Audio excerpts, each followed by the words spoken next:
All right, welcome everybody to the live stream of the AUS PEV 2026 Nationals presented by Propel. Yeah, we want to make a massive shout out to our sponsors, E-Riders, Ding Song, E-Cruise, Bluetti, Marzen, Draggy, OMW, A-Stack, Lin Power and Rev. That is such a huge amount of sponsors. This is insane. If you're just joining us, no matter where you are in the world, Australia or anywhere, we are literally going straight to the action. The EUC novice are lining up ready to rock and roll. These guys have been here all weekend. This is the final race. This is their third track configuration.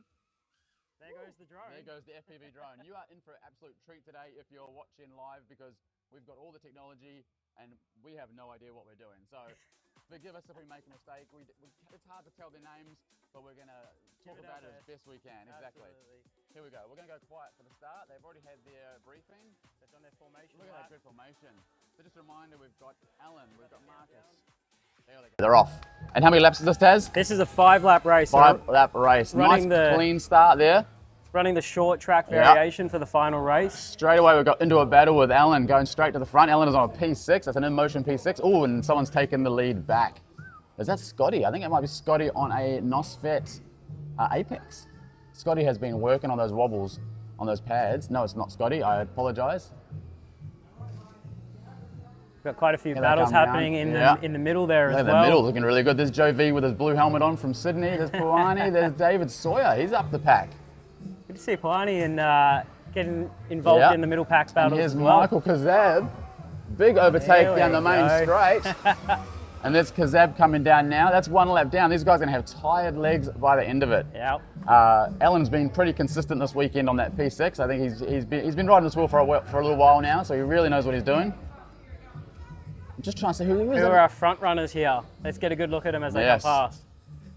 I'm going to put the microphone on. Here comes Alan around to the hairpin. Alan is going around nice. I think that's Marcus right behind him. I'm going to see the jumper as he comes past. Yes, that is Marcus coming past. David Sawyer, no, not David, Joe V in third with the blue helmet on. David Sawyer coming past there in fourth. Scotty on the Apex in fifth. Looking very, very clean. Absolutely. And it's great to see Marcus back for his second year at Nationals. Yeah. He came all the way over to WA last year to race and did really well there too. And it is no mean feat travelling around Australia with these EUCs, because you've got to deal with the weight of the box, the batteries, you hope it gets there. It's crazy. Absolutely. You should take this when you want to talk. It's all right. All right, how are we looking? Who's coming down the straight? There goes Alan with that P6. Marcus still in second, Joe V in third. David Sawyer, is that David Sawyer? No, he's in fourth now. He's coming around the corner now. Scotty in third. Nice. I'm standing up. Yeah, no. We told them we'd sit, now we're standing. Very exciting. Very excited.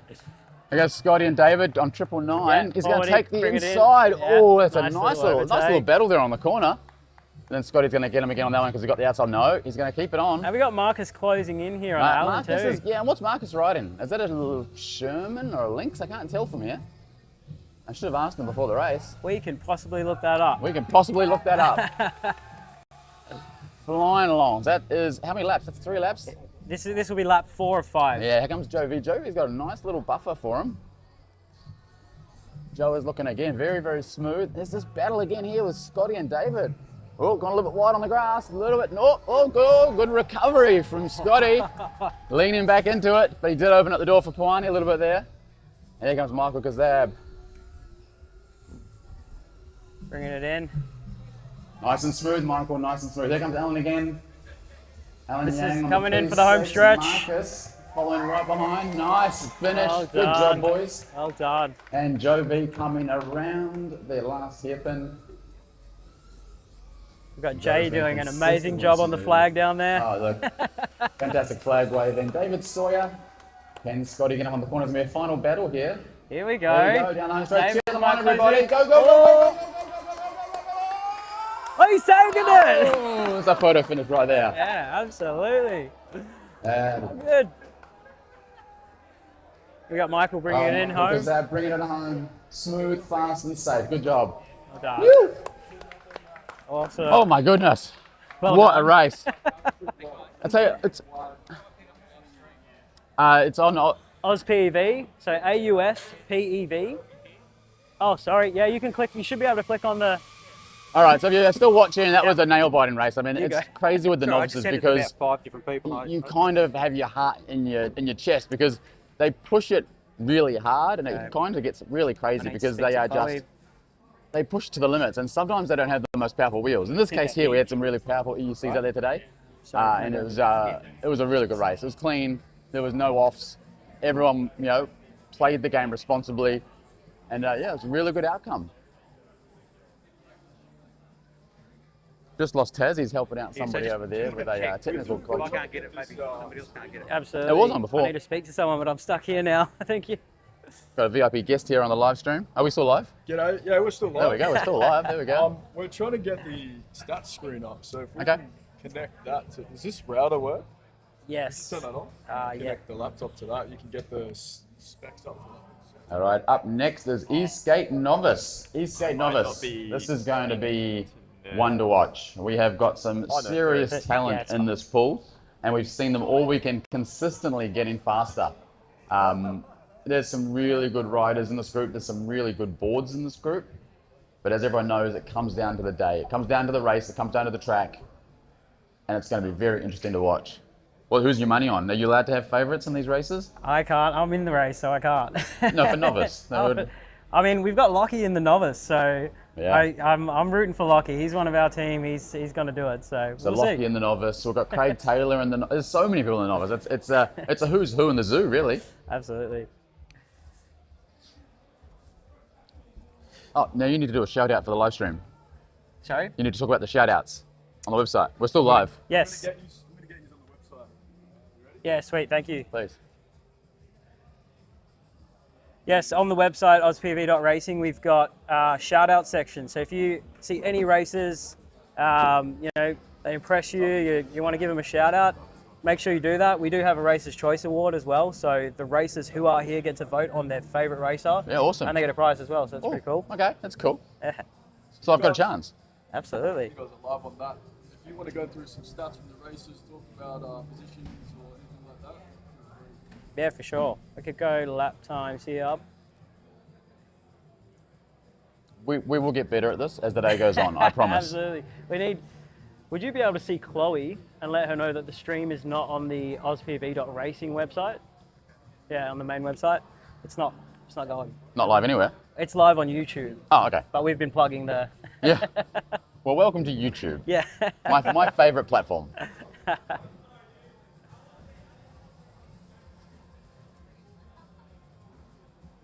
So, Is that how far are we from that race? that's pretty soon, 12:30, right? 12:15, so 5. So coming up in 6 minutes, we have the E-Skate Novice. E-Skate Novice, and that's going to be, like I just said a moment ago, very, very exciting. We have some high-powered devices in this race and some really skilled riders who have been honing their craft over this weekend. Who are they? Yeah, I'm trying to pull them up. We'll have, I know we'll have Benjo on the Vector, which would be awesome to see. Yeah. Here we go. E-Skate, this keeps folding. This just keeps dropping. I'll hotspot my phone. Yes, please.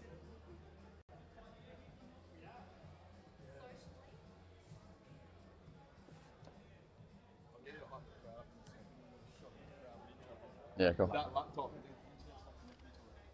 Yeah, and this password is very convoluted. And we don't want to say it on a live stream. Well, they can't connect to this anyway. All right, all the spectators upstairs, you are currently on the live stream around the world on YouTube. So give the camera a wave. You'll see in the sky there is a big drone looking at you.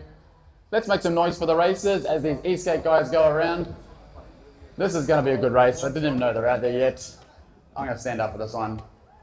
Woo! There's that little DIYs, and there's the Radium Mark 1.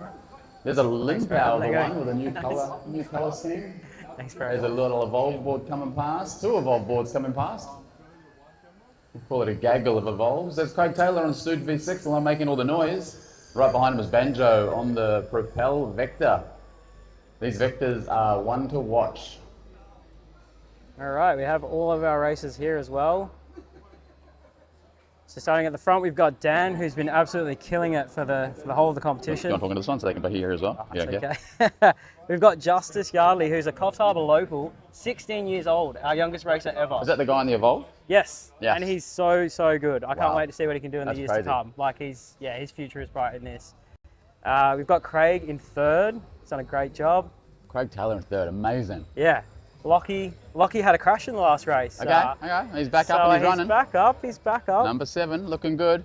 Ruben also racing for the first time, doing really well. Yep. She said she just got it working. Okay. Perfect. Thank you. Christopher Brown, I've just met him at this event and he's an absolute legend. I'm looking forward to Mr. seeing Chris, that's Mr. Chris, right? Mr. Chris. Yeah, on the Limpau, the 1 Prime. Yeah. So, and he was battling in the mid pack there in the last race. So if you're on the live stream, here's a beautiful shot of the grid. So you can see everyone there Taz was just talking about. Like I said, this is a big field and this is going to be a really interesting race. I don't think there's no clear winner. There is no clear favourite in this race. No, not at all. It is going to come down. There goes the FPV drone again. That'll keep fighting me all day. There is no clear favourite in this race. It's going to come down to the corners, the starts, the braking. We've got Spider Girl on the track doing her stretches. You can see Bianca there at the back and number 9. Yeah, this track in particular is really fast. Even though it's a short track. And I'll tell you what, and that little S-bend there, you pick the speed up at the back and then you go, oh crap. Yeah. So you've got to slow down and get around there, otherwise you just wash all your speed off. It's got everything, this track. It's got some nice fast pace, but some technical turns. 100%. I actually found this track harder than the medium track. Yeah, out of all of my familiarization, this was the most difficult to get right. Yeah. Yep. So it's really interesting. Having 5 laps as well has got to be a pretty big challenge. Yeah. There's the group photo happening on the grid. Something else we've got to say about this weekend.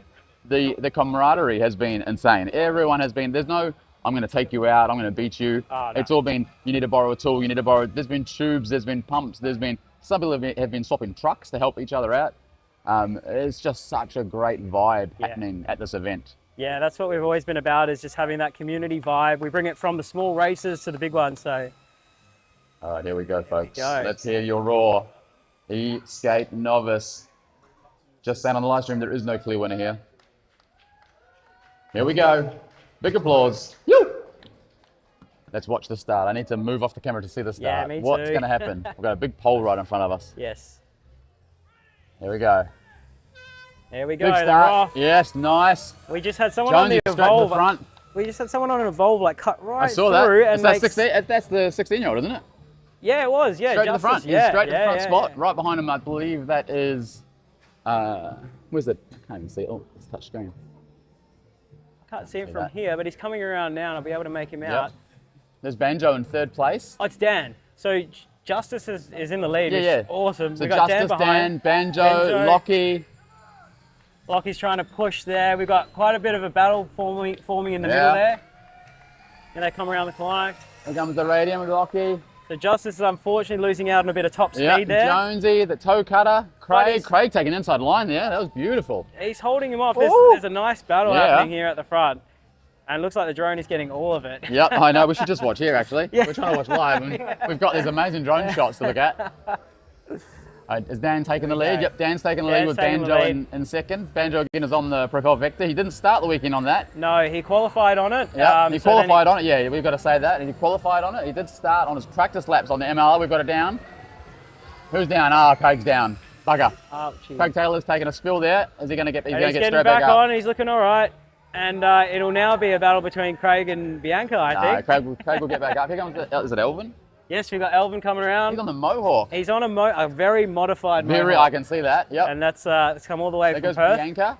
Bianca's listening to music again. Yep. Nodding her head. She's just in a vibe. Yep. Good on her. There goes Craig. He's shaking off the little spill there. And we've got Dan coming around, and Dan. We could potentially see some overlapping here in this race. Let's go down the home straight with Banjo close behind on that Propel Vector. Look at the acceleration. Yeah, well done. And here comes Lockie. Lockie's coming on that through. Radium Mark 1. He has been consistent all weekend. And Mr. Chris on the Limpau, the 1. And Jonesy on the Evolve. Looking good. He's got his whole family here, by the way. They were spectating over there, cheering him on. I saw his children before, giving high fives out. And there's Elvin on that little Mohawk. That is a cool little board. And for a Craig's cool just little come guy. through and made an overtake on Bianca There goes there. Craig Taylor on the corner. He's got a little stutter there. He's going to climb his way back. He will close. He's got enough time. There's a couple of laps left. Whew. There goes Dan. There goes Justice trying to hug the inside. He's holding with Benjo in the turns. He is. Yeah, that, and then that Evolver's good on the corners. Yeah. He's definitely holding there. He's got experience. He's comfortable on the board. There's going to be some big battles here on this last lap, I think. Yeah, here we go. Here goes Jonesy. We've got Dan coming around with a pretty clear lead now. Yeah, here comes Dan again on the Lin Power of the line. Now, this is a heavily modified board, by the way. He had a BMS issue and couldn't resolve it. So we got a local battery builder to put a whole extra box on top of that board. Phew! There goes first place for Dan and coming in. Unlucky Justice. Unlucky. There goes the Propel Vector for second. And Dan is going to hold on to third. Not Dan, sorry, Justice on for third. We have Lucky bringing it in with Mr. Chris. For fifth. Toe cutter for whatever. And Jonesy, here he comes around celebrating the last turn. Clap him in, everybody. Well done, Ruben. Nice work. Here comes Craig. He picked up a couple of spots. Yes, he did. Craig Taylor on the Suit V6 making all that noise. Here he Elvin goes. on the Mohawk. FPV's almost going right over him.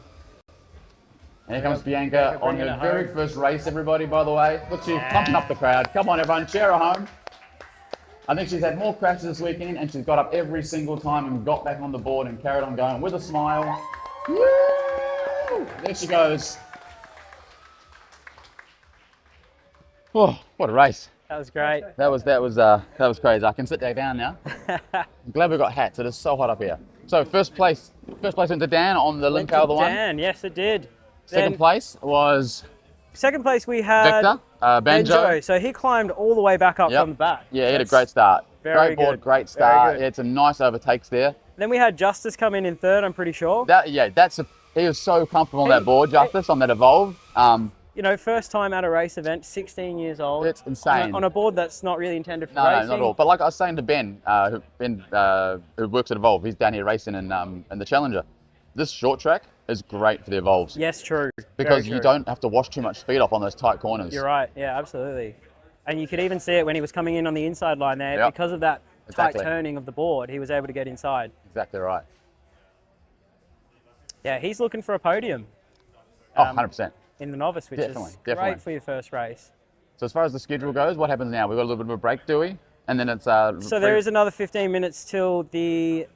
Well, 15 minutes, probably more like 10 minutes till the EUC Challenger. Okay, yep. We'll now have some new presenters taking over. Sorry, everybody. You might get someone a lot more professional now. Yeah, hopefully. And yeah, we're going to jump on the track pretty soon. So. Are we after lunch?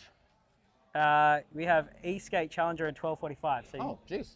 Okay. Go get ready. You go get ready, and I'll hold the fort. If you see Mr. Sawyer. Okay, so what's up next? EUC Challenger. EUC Challenger, 12:30.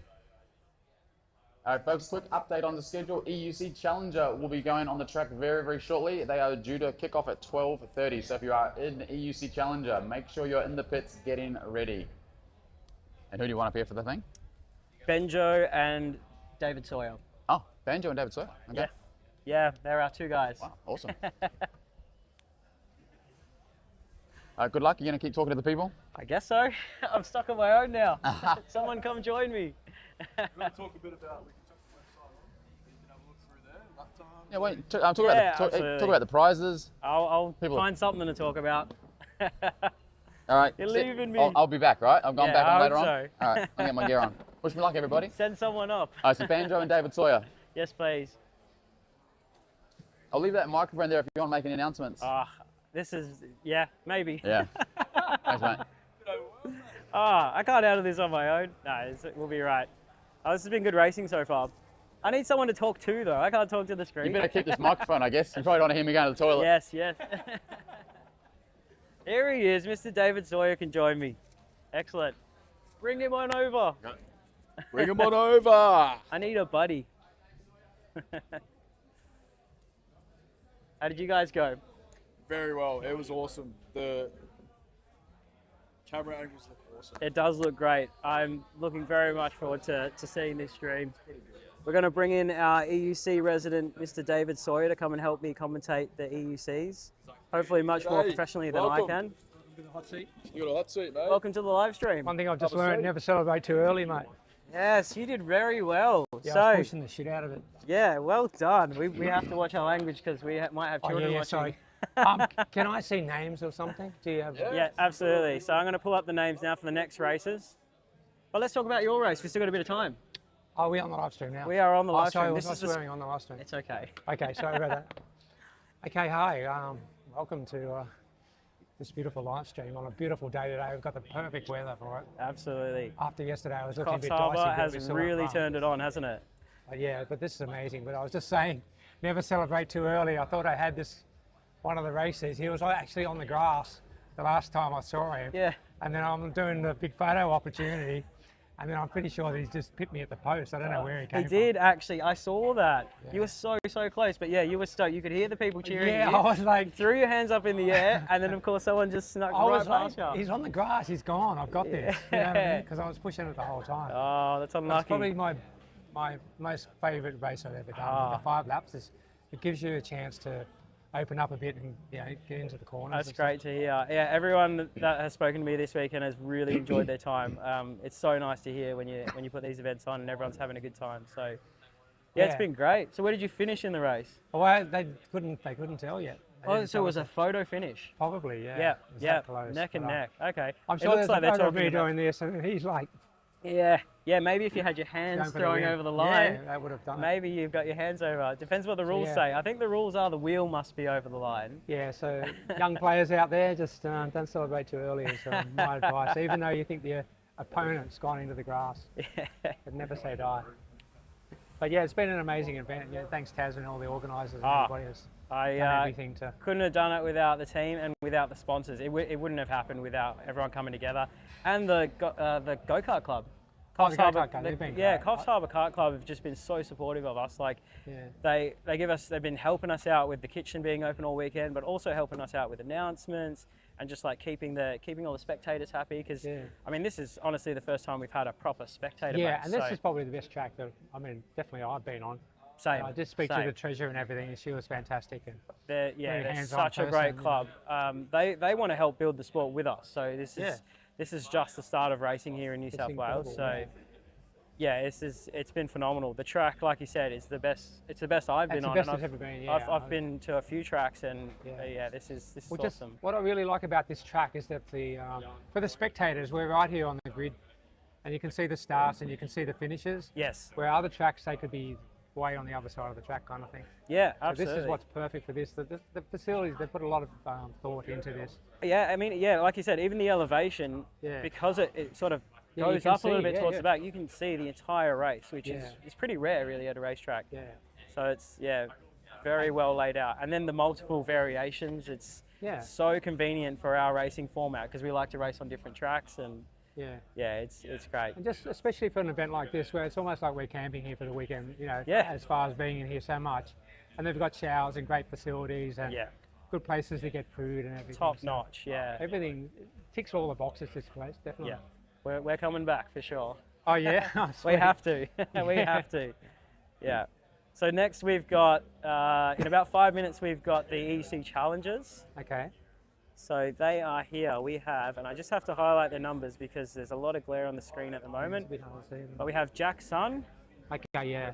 He's Ethan. Team E-Uni, actually. He's from E-Uni. Yep. Ethan, you can fill me in on this of these guys because I've only met Tim, Tor, Ben, and Michael. So I've only met half of the pack. So maybe you can help I me out only with really this. know Jack, because Okay. when you've got the guy on your team, that's kind of all you're looking for. But, Yep, of course. Yeah. you know, so I'm not really aware Well, of the it's other really cool players. to have Tor joining us. I met Tor over in Perth, but I think he's actually staying in Coffs Harbour at the moment. He's a very skilled rider. Yeah, I think in the last race, actually, Tor got in front of Jack, Yeah, nice. and then Jack pulled it back. So it was a proper race. Yeah, wow. And I've seen Tor do like jumps and stunts and goes down staircases backwards. And Yeah. he's really next level skilled. So kind of looking stuff. forward to seeing him out there. Tim he's been racing with us since 2024. So it's great to see him back on the track. And it looks like we have our professional presenter right here, Mr. Benjo V, who was just in the race. And I'm looking forward for you to take over this because I've got to get ready for my race soon. So do I stick around for the... If you can stick around, that Yeah, would be no. awesome. If you guys are happy to keep announcing this race, it looks like they're going for the warm-up and the formation lap. You got the grid right here. Racing starting in 4 minutes or so. And well, if we've got a couple of minutes, what about we just do a little plug for the Hoey Moey, who have been fantastic. You can plug everyone. We've had so much support from We went to locals, the pub last night, and they all knew about the teams and the menu and everything. The Hoey Moey's been and they knew your name and everything. Yeah, they've been so hospitable. And a $20 snitty, you can't go wrong. Kind Absolutely. And yeah, discounted drinks. It's been great to have and that a as good venue to go there Yeah. after and stuff. Yeah, plenty of space, plenty of entertainment. So Talk about what could have been or what, you know, after a few pints or whatever. It's always... Good place to wrap up the race Yeah. for sure. All right, looks like they're forming up for their grid. I'm going to hand it over to Benjo. Okay, no worries. Thank you very Thanks, much. Tess. I'll see you a little bit later on. Okay, mate.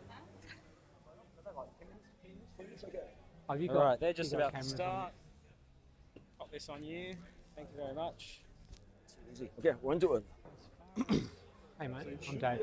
Benjo, how you doing? Should be able to see what Oh, we're okay. seeing here. It's pretty hard to see. Yeah. If you bring that close to you. Okay. Okay, but as far as numbers go, can you see who's I watching? see the numbers, yep. Oh, you can. Okay.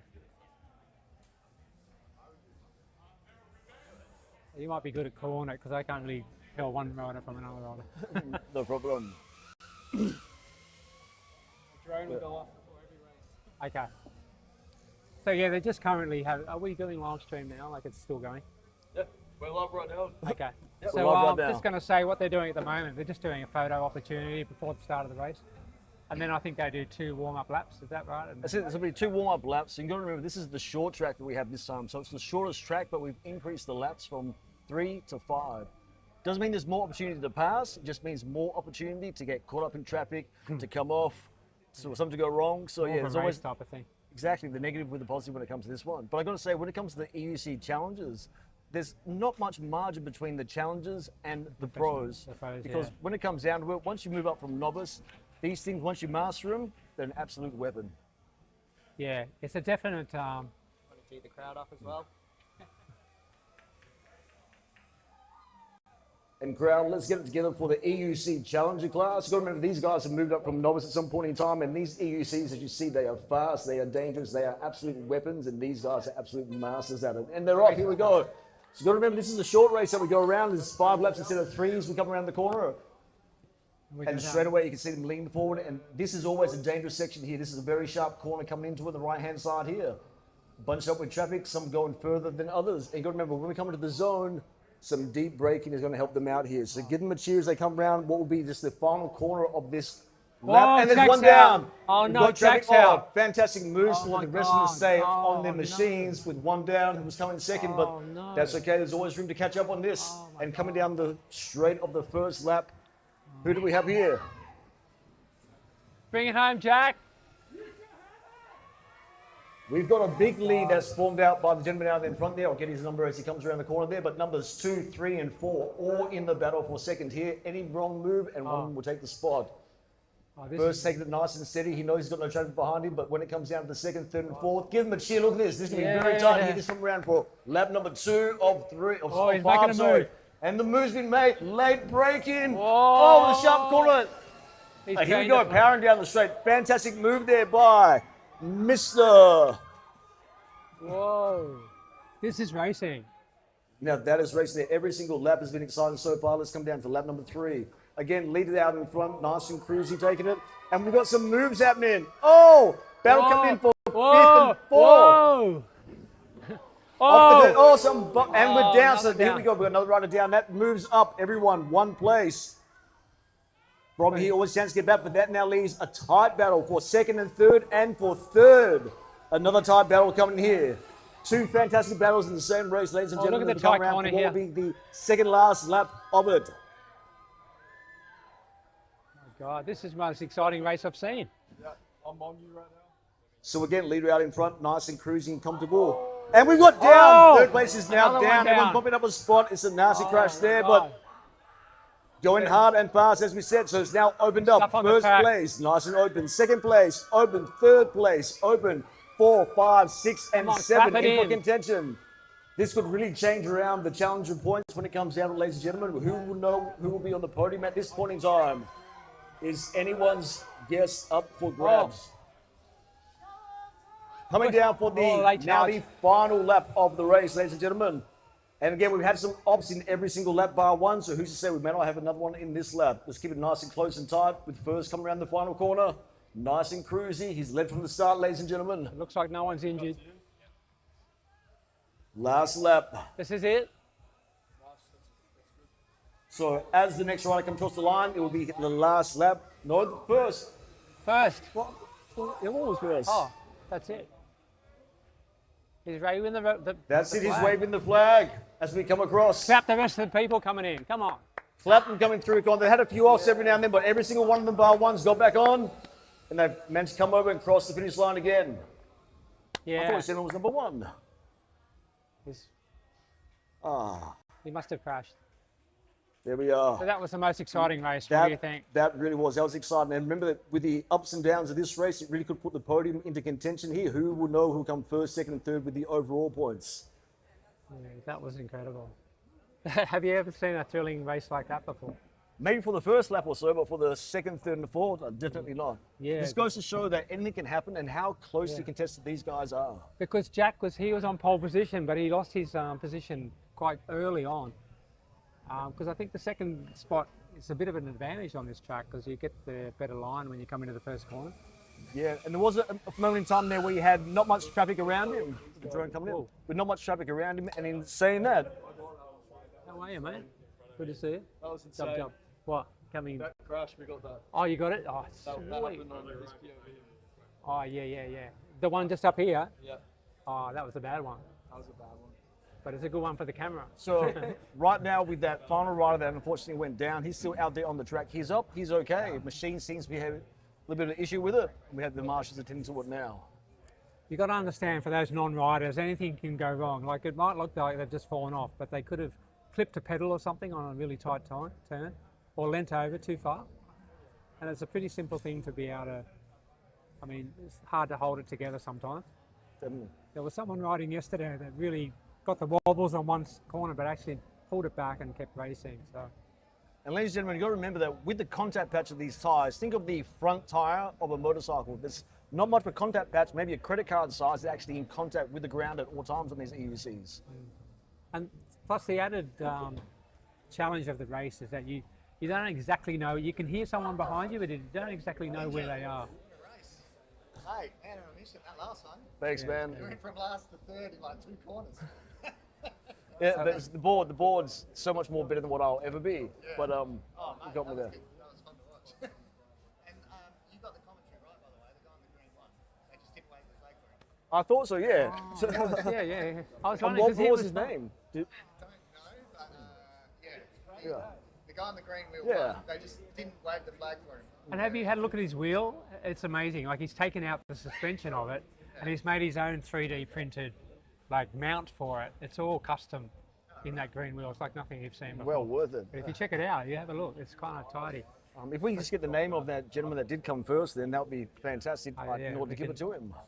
Yeah, that was definitely a well-deserved win because he was yesterday he was up the front quite a bit. So, ladies and gentlemen, just to confirm that the first place rider with the green helmet, we'll get his name in a second there, actually crossed the line first. Unfortunately, the finish line flag was not waved, but the gentleman that crossed the line first with the green helmet, he actually came first. We'll get his name in a moment, and with, of course, second, third coming in behind him. So we'll confirm those names in a moment, but again, the gentleman with the green helmet that crossed the line before the flag was waved actually crossed the line on his last lap and came first. And so what about after the race? Now, where will the footage, where can people see the footage? Like, if So- there's obviously a good crash, people love to watch a good crash. So. Everyone loves the highlights, don't they? So Yeah. from what I hear, the live stream here is going to be broadcast live as it is right now, and also going to be saved on the Ezra YouTube channel, so you'll be able to watch, replay all your favourite moments. And of course, always, I do believe there's going to be some highlight reels, whether or not be some of the tight passes or turns, but Won't be too many crashes in a row, maybe. definitely the crash is what people want to watch. That's what gets the hits, ladies and gentlemen, when it comes down to it. Who wants to watch people go in and out, undertaking, overtaking? Yeah, All about the right, crashes. But yeah, every single person that has crashed over this weekend has been fine. The machines may be a little bit messed up, but there's been no serious injuries, thank goodness, touch wood. And I hope it continues all the way through the finals. And also just mention that there's a really good like first aid team that's here on site and everything, so they're keeping an eye on anybody that's obviously injured or whatever. I was going to say, like, even like the go-kart club that we're at here, the Coffs Harbour Kart Club, they've been great accommodators, and absolutely everyone within Coffs Harbour has really supported this event. The community's got behind it, and we really do appreciate all the effort that's been put into it from their point of view. And I do believe the hospital is pretty much next door. It actually is. Not that I can turn the camera, but if we look to our left, I dare say about 300 metres away is the Coffs Harbour Hospital. So you could Great place for it to be. You could almost stumble over there if you've got a broken ankle or something, possibly. So yeah, so let's say really good placement here of the Coffs Harbour Go-Kart Club. And also to the right of us, we'll put to the other side, it looks like the motocross track, Coffs Harbour motocross track. Who's to say that in the future we might have some off-road events with our E-Skate and EUCs? And definitely like a shout out to Coffs Harbour in general. There's been quite a few people that have travelled from Tasmania, Perth, all over Queensland, whatever, that haven't been to Coffs Harbour before. And they've come down and looked around the jetties and the beautiful waterways and the piers. There's so much to see and do in Coffs Harbour. It's not just all about racing. You can, you know, go do a bit of sightseeing. It's a great place to come for a weekend or a week or something like that and stay here. And the weather for us has been absolutely beautiful, absolutely blue skies, a few clouds. We did have a bit of a wet track for a little while yesterday, but pretty soon the sun cleared that up. So, hey, Coffs Harbour really turned it on for us. We really appreciate so we had a few little wet patches, but one of the teams went out and actually bought some brooms and went out and got rid of all the puddles on the track, which kind of dried it out quite well. And it's really made the racing great. There was some sort of auxiliary plans put in place if there was to be rained out, but thank goodness they didn't come into fruition because we had some dry racing for every single race so far. And what's really happened with it's not like kill or be killed with the who you're racing against. Everyone's been very supportive of the other riders and very respectful of the other riders. And, you know, it's not like you're, I mean, you're still wanting to dominate, but you're not kind of being harsh about it. So we just got like a little 5-minute delay. Someone's being assessed by the medic, and then after the E-Skate Challenger race, we're having a lunch break for about an hour. So the stream will end, and we'll come back to the live stream for the pros in about an hour or so. Easy. Starting back. Who was, as you saw, there was a bit of a debacle with that last race. Alex didn't wave the checkered flag when the first place had gone over. Who was it that had come first? I think they're still going through that as well. So there's a bit of once there was a bit of a tangle, I think Alex's attention got drawn away a little bit from the race. So we now got another flag bearer to just assist him in case there's a crash again. The important news was I taken on the line. That's the. That's it. So yeah, we'll kick off the live stream again after this race that's coming up now. Well, that was fun. So I'm out. I'm done. I do a mic drop. Or we still one more race. Is it so we're off at the moment. Oh, okay. And then we'll be on a minute before the so what's the next 12:45. What are we at? 6 minutes. Yeah, what's the next race? The E-Skate Challenger. Oh, that's the big one. That's a good one, yeah. Then that. I thought that was the Challenger. Well, that was EUC Challenger. So now there's E-Skate Challenger. Yeah, of course. Yeah. I think when it comes down to it, both the pro categories of the EUC and the E-Skate, they're let's say with the E-Skate, Morgan Brady's been an absolute standout. Like who? Morgan Brady, the international. He's the unofficial. He's the unofficial world number one. Yeah, there is no official rankings, but as it stands, he's just got it all there. He nearly lapped the last place of the pro, and to be in the pro in the first place, you're up there. But to be lapped, you got someone good behind you. You've got some serious equipment on it. It's almost like you could put a seat on that and do hot laps with people, you know. They've done that with like F1 cars. Yeah, that's what I mean. They could almost do it on that skateboard. It's that big. You know? Insane. So we're not doing anything now. No. So how am I going? All right. I don't know if you've done this before, but you know, when you look at me as well, that's the perfect cue that people have when they're on broadcast as well. To pass it off. So pass it off. I thought maybe you've done this before already because you were doing that. No, I've never done it. I've done this like a little bit before as well. I used to do voiceovers back before we had back before technology came into place, back say '97. I used to narrate slides for universities. Oh, nice. So when I look at you or you look at me, then yep, it means I'm about to finish this sentence and then okay, perfect. Okay, I didn't. Yeah. Oh, fantastic.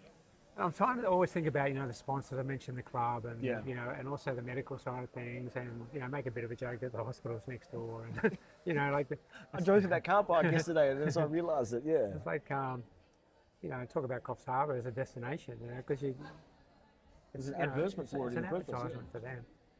And If the mayor watches it or something, you know, they'll be like happy. Yeah. Just letting you know there's going to be a 10-minute delay because EUC rider break down's been assessed by first aid. Once she's done, then she'll be available. Thanks, mate. Can we see the footage? You got it? Pete, do you want me to call it to the crowd? Yeah, cool. Make that announcement.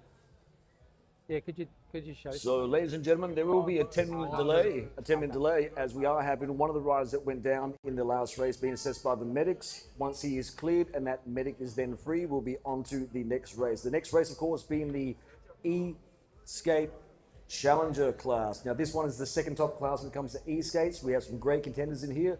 This one's going to be a tight race, so listen up, 10 minutes to go, and we're on. Probably a good thing to say is now's a great opportunity to get up to the canteen and stuff. And of course, no need to sit still. Of course, you can get upstairs, grab some nibbies from the Go-Kart Club canteen. Fantastic stuff up there. I had a bit of a red split ice cream myself yesterday, hit the spot. So whenever you feel like it, head up top to the canteen of the Coffs Harbour Go-Kart Club. Can I do a quick shout out? I'm going to have a quick little bite to eat How just do you here. turn it on? Push up. Here we are. Yeah, we're just going to give a little quick shout out to Flo's mum, Joy. It's just a meat pie. That's it. I just smelt it earlier when we came in. I'll come over there for a second. Come over here.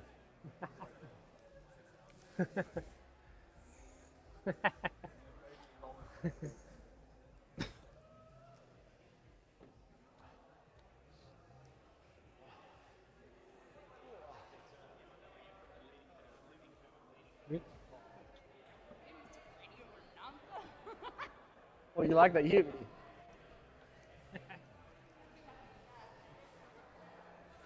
Go you a shout out. Is that all right? Did you hear your shout out?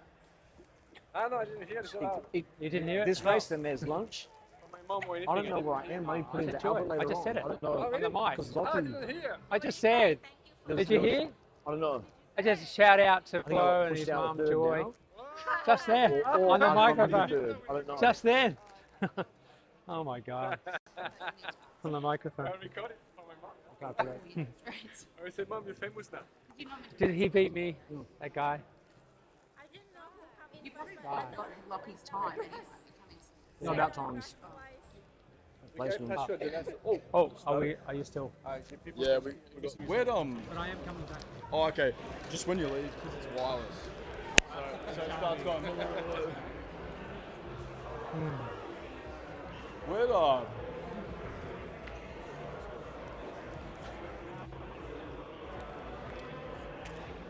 just a quick update for everyone because our commentators have disappeared. Hello, I'm Brendan. I am the host of the stream. Everyone's. One of the riders obviously Jeff. fell over Who's the pro and class? they Came are up. in first aid at the moment.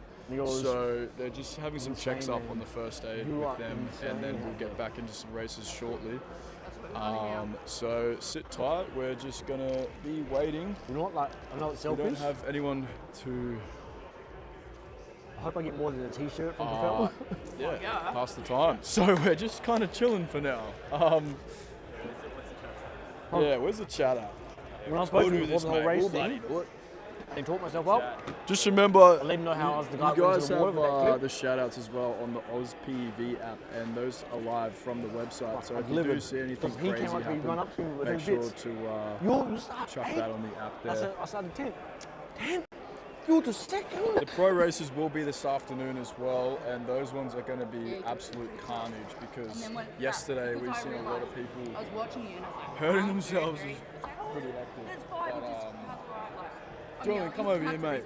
Come on, mate. I We've had had to take over. Our commentators have just call legged it? it. Tunnel I know vision. when you guys are bored here.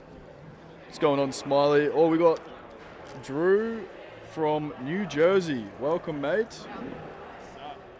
The track is spectacular. The track is awesome.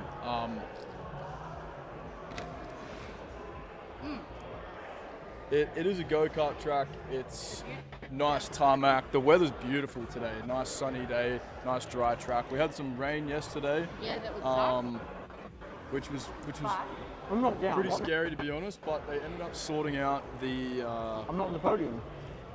I'll then calculate the placings from that last race. Trying to run the stream and commentate at the same time. I think it's working now. Julian, welcome. Yo, what's up, guys? This is the Well done to everyone to stay on in the Hello, first I place. am the drone guy, and we have our other drone guy here. When was that? I didn't know. So we hope you guys are enjoying the content Where? so far.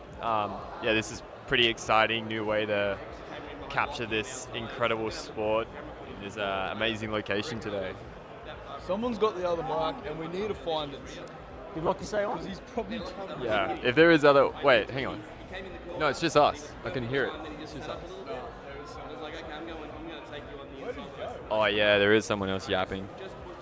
Yo, thanks man. Yeah, the other guy's a bit of a yapper, but it's alright. I'm going to go find it. But you didn't listen. The old guy, I think. Oh, the other dude. Hey man, that's still. Yeah. But at least you went tomorrow. Yeah, he's like racing around the track. This is like sound effects. That's and what it's stuff. about. Chilling in Chicago. How's the weather over there? Well, not bad. No, it was really good racing.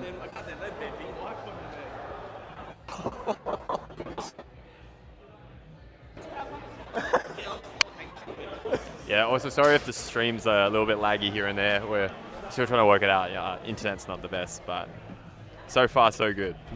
We have acquired the other mic. We got the mic back. All right, awesome. Bro was having lunch, and we're listening on his conversation.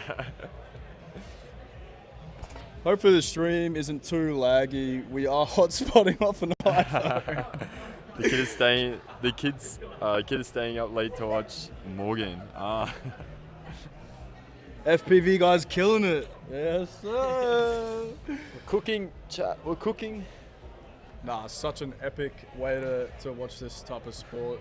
We are trying to get into We're this cheering a bit Morgan. more. Oh, awesome. Morgan's the guy with the go-kart wheels. You know that? Oh yeah, dude, yeah. he is fast. That guy is fast. That is a go-kart on wheels, that thing. Crazy. I've never seen a board like that myself. I'm a board rider myself, riding a Evolve Hadian. But yeah, seeing some of the setups here, it's absolutely insane, and definitely makes me want to switch down the DIY pathway, I guess. Ribbit. Yeah. Eventually in the future. We just met this guy today, by the way, from Instagram. Fellow FPV pilot. Yep. So happy to have you on board, man. We're able to get some cool angles for everyone with the Mavic. And yeah, this stream is a bit dodgy. It's the first time we've done this, so we're trying to find the kinks. I've literally brought my desktop PC with me from home. If you were to look at the setup we have right now, it's hilarious. Yeah, if you rotate the camera. Here we go, we got the POV camera. Here we go. Here's a BTS. Look at My that. literal desktop PC from Full home. gaming setup outside in front of a racetrack. Just pretty lit. So, and we're hot spotting off that phone over there. So if the connection's terrible, we are sorry. It's actually not bad right now. It's not bad. But cool setup. This is epic.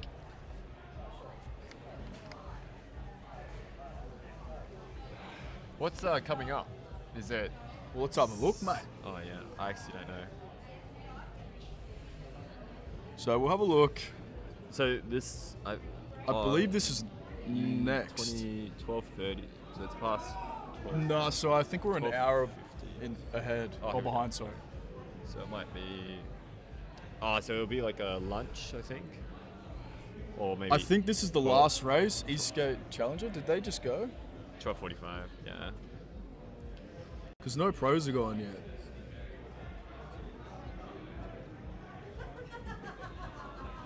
They did highlight this, so. Do you know when the next race is? Ah, you're welcome. We have, it was going to be 10 minutes until the medics cleared the last guy, so she can be out on the track. Is it Yeah. the Challengers We've next? got E-Skate Challenger, Yeah. then we're going to have lunch break. Copy Okay. that. So E-Skate Challenger, so we've got one more race, and then we're going on a lunch break. So we'll just put a Be Right Back screen, and Or you keep yapping. Up to you we're guys. not going to yap for an hour. We're having a No good old yap. Legends, you lads, thanks for keeping us entertained. Hey, it's kind of our job. We kind of made it our job. You know what we could do? It'd be cool.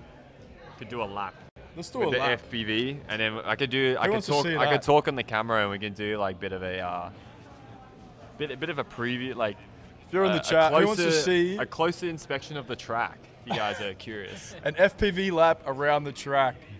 We can get a nice POV. We'll see. Yes. All Yes? right. All right. We'll make it happen. Alright, Give me hold one on. sec. Hopefully they're not racing right now, but Nah, we got a bit of time. oh, they're on the track. Oh, I see. They are doing their warm. Okay, I'll tell you later. what, After this race, we'll get the drone out on the track and we'll do a little FPV hot lap. Just because, you know, why not? We can. This So is our stream, far, we can do what we well, want. what you guys have seen from the stream, what do you think of the track layout so far? I mean, it's a bit hard to describe that. Flying Play around some it. CS:GO while we wait. Yeah, bro. We'll open some cases. Go. Nah, joke. Alrighty, I reckon we'll get in position, boys. We got our commentator back. Sorry, we were just trying to entertain everyone. Yeah, they got pretty good flight time, No problem. the racing drones and stuff. Oh, that's like a 5 mini snack, minutes. that's all. We're reaching speeds up to like 60 kilometers an hour, so it's pretty sick. Alrighty, back to the stream, guys. Enjoy. We'll catch you guys later. There we are. Okay, Sophie's and lead, just we are back. Yeah, definitely. I left my glasses here anyway. Okay. So welcome back to another. Are we live streaming right We now? are still Live Okay. and live. We are back again.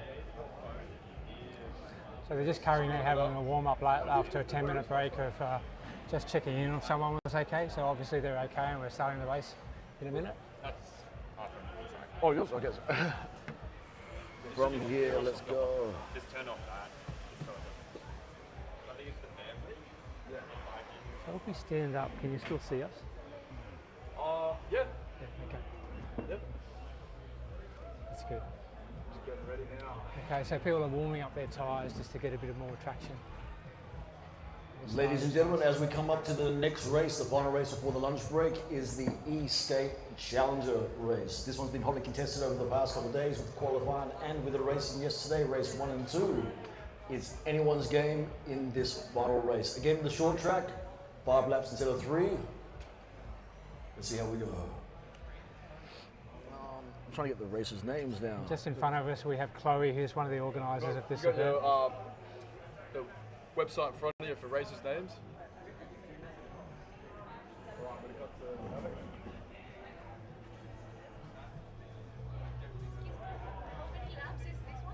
Five. It's good to 5 laps in this one. Up close, going from WA, we have Chloe Fletcher, of course, part of Ezra. Aaron Plant, a big name in the Gold Coast community e-skate. Scott Davies, of course, YouTube sensation that we all love. Jay Lynn, Jay's a local Coffs Harbour resident who's really helped put this all together. Again, thank you to him. John Brewster, all the way from Tasmania, ladies and gentlemen. So he decided to represent Tasmania solid by coming all the way across the Coffs Harbour. Ben Zuderville, hope I said that right, along with Hans Scholl, Alvaro Rodriguez, Peter Wilson, and Jamie Wood. Yeah, they're about to kick it off. And what's good about these races is they're mixed, so everyone can have a go. And they all take quite a bit of pride in their boards, and they really fine-tune them for these kinds of races. Yep, And this is what it all comes down to. And speaking of the boards as well, when it comes down to it, you won't find any production boards, I dare say, in a class like this. Most of it's DIY or tinkered with. And here we are ready for the start. Ready for the start. Yeah, they're ready to go. Quiet on the track. Ready?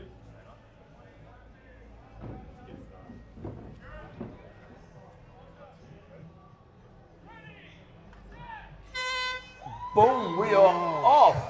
Fantastic start by everybody coming around the first corner there. Smooth as butter, I must say, from everyone coming in the next couple of corners there. Bit of traffic being held up, and we have a clear first, second, third, fourth already on the track coming through. And Make sure we rev them up as they come past the final straight here. And the start of these races is so important for getting a good position. It's very difficult to get around somebody. Nice and smooth coming around the final corner. Numbers 1, 2, and 3. John Brewster coming in third from Tasmania again. Yeah. He's got time for a bit of a hand wave coming through. Absolutely everybody in this class is trying to gun for that first, second or third place, either during the race or for the podium. And there's quite a bit of a gap between first and third. They won't be trying to hold up or go easy on this lap at all. And you notice he's got a camera on the back. That'd be amazing to see the footage from the first place rider. Yeah, he's going well. Yeah, he looks like he's relaxed out there. Exactly, and coming in first, 23, Jamie Wood. Yeah, he's doing it pretty much relaxed. He does have a challenger coming up to him now though.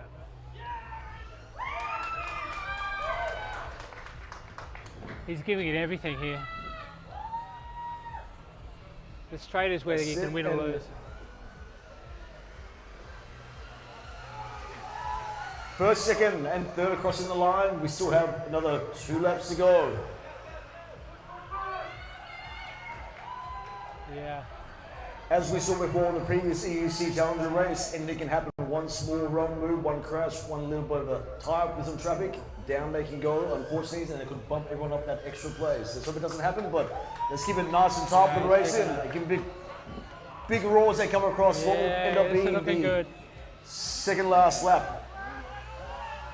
That's 23 in the front. 23, Jamie Wood leading from the there's a start. tussle going on here. Well, nice and smooth. There's a bit of a tussle at their back here. They're not giving up. They're 23, definitely, Jamie Wood at the front, second. they're definitely giving it everything. Because you've got to realise some of these points count towards team events and everything as well. Exactly. Let's not forget about the teams that are actually garnering points with each of these. So the riders have the individual points. This is the win. They're the win. Together. And the win comes across. 23, Jamie Wood. 23. Fantastic. Whoa. He nearly Round of applause. Oh, fantastic final slide from watching the that final corner there. Give it all you got. This is the last chance shot on the track, everyone. Come on through. Give it a roar. Fantastic. Crossing the line again. Here is Chloe Fletcher from WA. Fantastic racing by absolutely everyone. Well done for staying upright first and foremost. Great racing to see. Yeah! He still enjoyed himself. He had fun out there. That is what it is all about. Whoa! Someone nearly. Whoa! Whoa! Someone's crashed. Someone down on the victory lap. On the victory lap. I think that was for the crowd. I think they're trying to do a bit too much there. Crossing over, John Brewster. Oh, the race was still going. Yes, it was. There was a race from the last race there. Oh, okay. John Brewster just unfortunately coming in that last place. He was actually close to the front towards the first and second lap there. Well, what do you think? That was great, and it still even gets better from here, ladies and gentlemen. When it comes down to it, the next race with the EUC Pro and the E-Skate Pro, both happening after lunch. We're going to have an hour break coming up now. If you're home watching live, I hope you're enjoying it, some close racing. Go get something to eat, go chill out for a while. In an hour, we're going to be coming back. And for those here at the track, you know, the excitement just, it gets to me, doesn't it? It's like, whoo, hearts pumping there. You definitely want to come back for the EC Pro and the E-Skate Pro. It's absolutely incredible. Like, those guys really give it hard, but wait till you see what's coming up. So you got to remember, in the EUC Pro, we have 8 races. So 8 races in that top pro category for the EUC that are vying for that first, second, third place, not just on the track, but on the podium. And then when it comes down to the E-Skate Pros, 9 races. And this has been a great event. There's been so many people come to this event. It's a huge, people have made massive efforts to come from all over Australia pretty much. And not only that, when it comes down to it, I've seen quite a few locals that have nothing really to do with E-Skate, but they've seen it advertised, they might be part of the go-kart club, or they might have just driven past and wondered, what is that's going on over there? So again, thank you for all the support that's been given to us by the community here. It's been absolutely fantastic. Yeah, definitely. There's been quite a few people here that I've noticed that are like, what are these things, you know? And the thing is, as was commented out to me by one of the secretaries of the go-kart club, the vehicles on track are so quiet compared to the go-karts. Go-karts, you can just imagine, with these electric vehicles, my goodness me, it's like silence, absolute silence. Yeah, it makes for a very fun track. And there's some good scuffles going on out there, so it's not all, you know, boring or anything like that. It's I definitely think over the something to weekend, watch. yeah, we've seen quite a few, haven't we? Yeah, but I believe everyone who has come off have survived their accidents. That's what we want to see. I remember when I was just doing a free lap with some people, and the two skaters in front of me one braked a little bit too early and the other one hit him. They both went down right in front of me. So I had like a front row seat to see the accident, which was, I mean, it's not good, but they were both okay. But So, and speaking of front row seats, with the FPV drone parts that we have here, it seems like everyone, including you at home, can have that front row seat. Some of the footage that I've seen from these drone parts is phenomenal. You think that you're actually their first-person point of view coming in, and I dare say, I know that my crash was actually taped yesterday from a great point of view, so I know there'll be a few others out there as well. yeah, they're sitting to our right here, and they do an amazing job on the FPVs, and they're super safe in their riding and everything. They really know what they're doing. And when it comes down to these FPV drones, this is the way of the future, because I can imagine back when it was the helicopter overhead of certain events, Back in the that day. bird's eye view. I think that'd be more dangerous. Trying to keep a But camera now on with these, people. this is absolutely phenomenal, absolutely phenomenal. Yeah, definitely. But yeah, definitely skills all around. Yeah, and hopefully the sport will grow, get bigger, and become a little bit more mainstream possibly, and the more people will see it and embrace it and get involved. I think that'd be absolutely great. I think with the new laws that have come into place in most states in Australia, limiting the usage of these sort of vehicles on public roads, the track is where it's at. Save for the track, ladies and gentlemen, because that's where you can do it in a safe, controlled environment, and of course in a legal manner as well. And this is the place, even if you're racing, and you can always get tips and things from other riders of what they're putting into their boards and stuff. I'm sure everyone's looking over everyone's shoulders to see what they're kind of running or what they got. The funniest thing I saw yesterday was someone bought, I've never seen it before, like a long, like a water bottle to heat up their tyres before the race.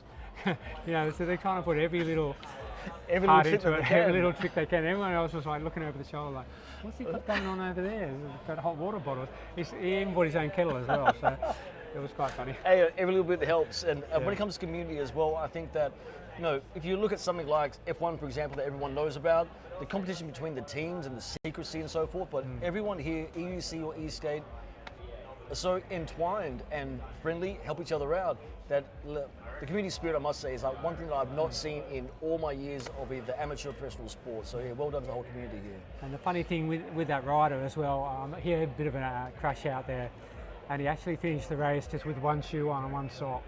So he brought it on home. Do I even want to know what happened to the other shoe in the sock? Yeah, we had to collect his shoe off the track, so he kept going, so he did make it. So does this belong to anyone? Hello? At least his tyres were warm. Yeah. So. And sort of a thing now as we head into the break, of course, before the EUC and the E-Skate Pro classes, is that all that have raced before, now being the EUC Challenger, the E-Skate Challenger, and the EUC and E-Skate Novice, you can also just wind down and have a break and breathe now. Racing is over. The weekend is done. You've done all that you can up to this point. Now it's just a matter of where the points sit. But if you're E-Skate Pro or EUC Pro, don't be sitting down just yet. You have one more race to go that could decide everything for you. So up here, everything's calm, but downstairs, they're all getting preparation going and everything, last-minute nerves and all that kind of stuff. An absolute ruckus. It is a bit of a mind game when you're out there, because it is a challenging thing to race. And you're always worried about crashing and that, obviously, but you've got to always give it your best and give it more. And you've always got to push yourself more and more to get a good time and improve your spot on the podium. Really where it's at to get a good finish. It's very difficult to overtake somebody. And I think that you're completely right in saying that. And also, I must say that from speaking to a lot of the E-Skate, mostly riders down there, some are perfecting or are perfect at, say, a segment of their race. So there's some races down there, when it comes to the start line, bang, they are smooth, buttery, they are off the mark and they are quick. Other ones are just concentrating on their cornering. So some with their setup maybe really fast through the corners, not so fast through the straights. So they're all playing to their strengths and their weaknesses. So when it comes down to it, we're going to have racing out there. Some are going to be great at cornering, some are going to be great powering down the straight, some are going to be great from the start. Some that are very small amount, but some of them will be great all the way through as well. So again, thrilling racing coming up. Yeah, I was talking to one of the E-Skate guys, and he's more focused on getting more torque off the line kind of thing. But he's very good on corners and everything, so a bit more torque on the corners can help you as well. But obviously some of the guys, they're down the straight is where they win their race. They can pretty much mow people down because of the speed. So if you really got on corners, you've got an advantage as well. If the track is tight, you know, a lot of chicanes and everything like that. So it all comes down to the type of track and the type of race that you're having. And you yourself haven't been down on this short track here. Where would you say, out of the corners, whether you can point them out or number them, that you would say are the best spaces you maybe could overtake? Well, I like the one through here after the start.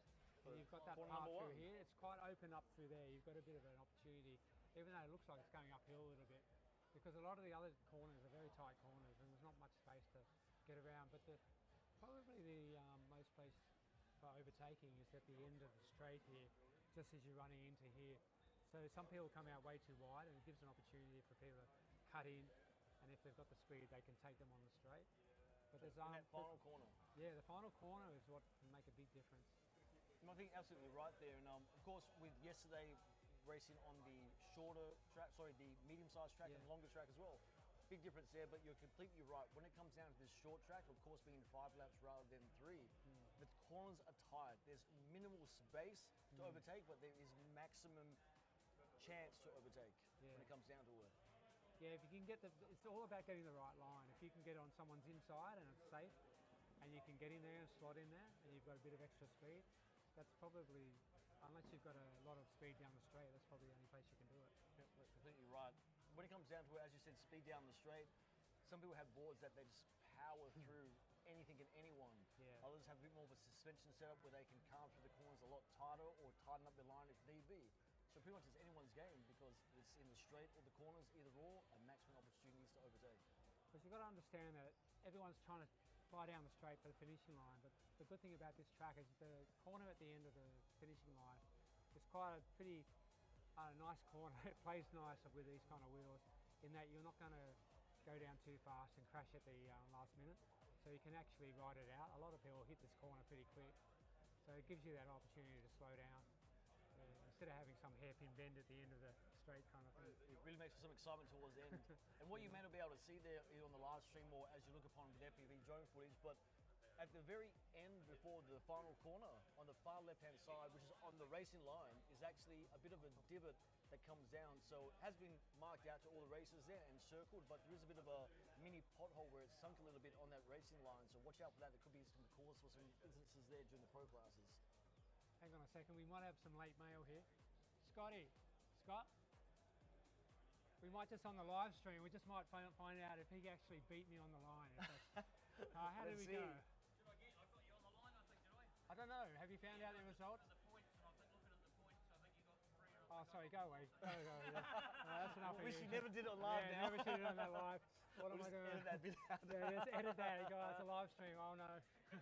What can we do? So tell us about that. So for those that don't already know, with your race that happened with Scott just then. So it was, I was pushing the hardest I've ever ridden. It was an amazing race for me.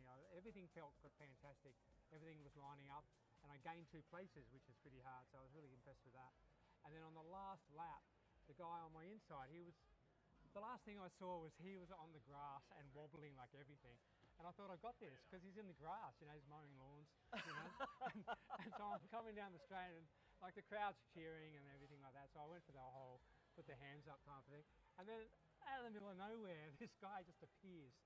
And I think he just got me on, well, I think he's mentioned it, that he's just got me right on the line. So I did slow down a little bit because I thought he was, you know, he's mowing the lawn. Early celebration. Early celebration. So reminds me of the clips you see of, say, the Tour de France when the guy's cycling with his arms up right across the line and bang, overtaken at the end. There'll be some photo somewhere with me with my hands in the air and him crossing the line before me, which is probably makes for a great photo. But you know, I was happy to get up 2 places.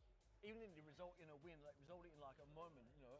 As a moment. I'll never forget that. It's great. When it comes down to it, I think that, you know, the winners, they'll be cemented in stone when it comes down to the standings. You're hitting Google when they'll come up, but when it comes to the memories or moments that people will remember, they're ones like that, aren't they? Well, I hope he buys me a drink tonight. I think especially after saying live on air what it was that the line. If it had gone the other way, it would have been better. But yeah, I think I had a feeling that he did cross in front of me. So. Have you watched any of the footage that you've been in so far? No, I haven't seen anything yet. I was lucky enough to see some of the footage of myself in race number 2. Race number 2, I went down at the final corner there. This is some good footage of that from, again, the great FPV drone pilots here at chest height from behind. Race number 1, I nearly came second just by 30 centimeters. I just couldn't quite get there, so I ended up coming third. So in the EUC Pro, one of my friends, Aaron Watson, he was racing. He was coming second, and he did. I don't know how he pulled it back in, but he did a massive wobble, clipped the corner, but he pulled it together, and he actually kept his place, which is a testament of how fast you can pull it back in, and still to keep a place is ridiculous. And knowing your machine too, by the sound, because it's the time of the machine, and like pretty much they are, and it's a little bit cliche to say, but they are extensions of you as a rider. Definitely, yeah. And there's quite a bit of G-forces go into it when you're out there, especially on the wheel, because the wheels can weigh up to like 45 kilos or something. So it's like a one-wheel motorbike, and you've really got to use your knees, and you've got to throw your arms around in certain places to actually pull it around corners. There's some power. Like I'm not sure how much it weighs, but the King Song, I think, is it F1 or P1, which is the prize for the EUC program. I saw on the box. Now this is on the box. It says up to 153 kilometers per hour. Yeah. 153. Obviously, you're never going to do that. Of course, only on the track. Closed track conditions. Yeah, closed track only. conditions only. But for it to be advertised on the box is just absolutely phenomenal. So it's got to live up to that standard. Yeah, I mean, you could probably tow a caravan with that. Well, when it comes to the modes on the EUC, what modes are there? So on the E-Skate, you would have mostly 3 modes in the remote. Oh no, there's no mode. It's just it's basically go or stop. You just kind of, you lean forward, and a lot of, if you notice, a lot of the riders when they're racing, they really lean forward a lot.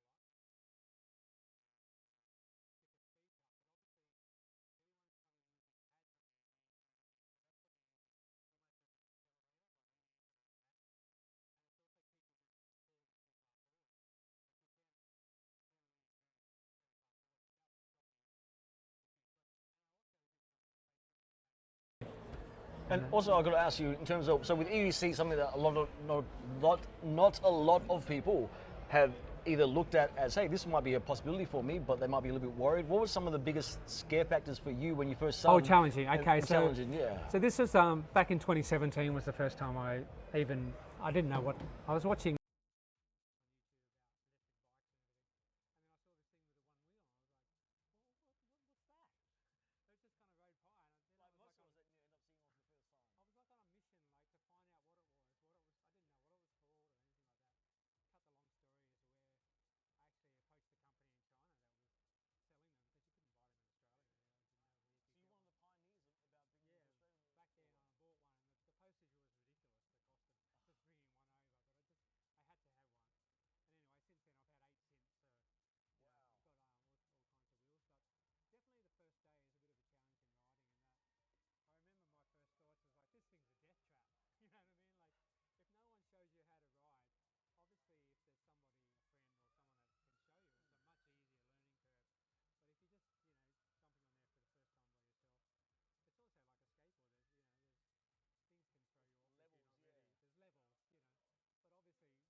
Protection, the MX protection that you utilize on your upper body, knee guards, wrist guards, because in the end, I think on anything that is going to be traveling faster than you can run, then you're going to have some dangers attached to it. Because they're wearing jerseys, but it looks like they've got nothing on, but they've got actually body armour under their jerseys and everything. And it's a bit of a testament when you have a bit of a crash and you got your jersey on the outside and you take off half the paint. It's kind of it's a badge of honour, I think, to have a torn up jersey. You know what I mean? It's like walking through downstairs the pits, you see your people with rimmed up t-shirts. It's good. I feel your pain, brother. I've been there as well. I understand. Yeah, definitely. It's a good talking point if you've got half the back ripped off your jersey. So right now on the track, you see we've just got the free ride happenings. For those registered participants that were able to, before the deadline closed, register for free ride upon the track, they're out there now enjoying. Yeah. So again, this is where it starts. This is the legal and safe place if you want to get into either EUC or E-Skate racing, or even just recreational riding. And our youngest rider's out there on the track. His name is actually Ryder as well, which is quite serendipitous. And he's about to come down the track. I don't know if you've still got a live stream or anything on the race. on the tracks. But, Oh, would that be the little one? Yeah, he's our youngest rider. So he comes from a family of, they all ride. So mother, father, and the 3 kids. Wow. Whoa. And for those that cannot see, like, what is he actually on? Oh, he's on like some strange wheel, but it's just big enough for him. He can't go much bigger because he's got quite short legs. And now, and this little rider, as it is, he's about, let's say, what, 6 years old? Oh, yeah, I think he's about 6. About 6 years old, 2.5 foot tall. But you try and keep up with him out there. He's really good on the corners. You can't get him on the corner. I've seen him out the back in the car park as well, doing some mini jumps as well. So he does jumps and rides downstairs and everything. He's a very skilled rider, and his name fits. But, now some participants coming through, even though we have spoken about safety gear, they are going nice and slow. I would dare say that the end tassels of that dress. piece of clothing may unfortunately get caught up, but hopefully they don't slow too much down that it gets caught in there. But one thing about riding, everybody likes to document their rides, and they all like to film everything. So everyone's got cameras on their helmets and cameras on their boards and wheels and everything. Otherwise, how else would anyone else believe what you saw is? Like, so there's many hours of footage out there that you probably haven't seen online kind of stuff. And speaking of which, this is in no way sponsored by any of these products, but I must say I've come across a mini AI robot camera that follows you around. Oh, yes. Called Benny, B-E-N-I, by Modo Robotics, I think it is. So check it out on Kickstarter, B-E-N-I, Benny. Yeah. So I'm actually thinking about getting one. It will follow you anywhere and everywhere, off-road, on-road, with a 4K camera. Yeah, and nice. document exactly what it is that you do. Yeah, because that's what you want, because sometimes you're flying solo, you know, when you're riding out. For the gram. Yeah, chuck it on there. And the 360 drones that are coming out are pretty handy as well, because I like to have footage where you're actually seeing the front of the riders, not coming from behind. So a 360 camera could help. And they have the guards and everything around there, so they're quite safe on a track and everything. And speaking of Instagram, of course, checking out hashtag AUS PEV. Yeah, check it out. Hashtag Ezra. Hashtag EUC. Hashtag E-Skate. Hashtag. Yeah, go on all the channels, look them up, and look at the rides and some of the highlights, obviously. And even though, as we said, it's a niche sport, there's a plethora of information out there when it comes down to it. YouTube channels. So what are some top EUC YouTube channels that you might be able to call out? Well, I think it's EUC Girl. She's a young girl that rides and does these crazy jumps and everything. She's about 10 years old. That's what you want to see. That's what you want to see, yeah. EUC Girl, I think her name is. And obviously Scott Davies has a good channel. Oh, Scott Davies, yeah. So he's crossed the barriers of EUC and E-Skate. So Scott Davies has been YouTubing for quite a while now. I know he was one of the first YouTube presenters that I ever watched when I got into skating during COVID. And a big shout out to Andrew Penman, who was also one of the biggest, well, one of the earliest adopters of, doing reviews and everything on YouTube and stuff. And being Australian as well, like you can relate to them, and also the products that they test, you can get within Australia as well. They're not some wayward thing that you can only get in Mongolia or so forth. Actually, products that you can come across and get yourself.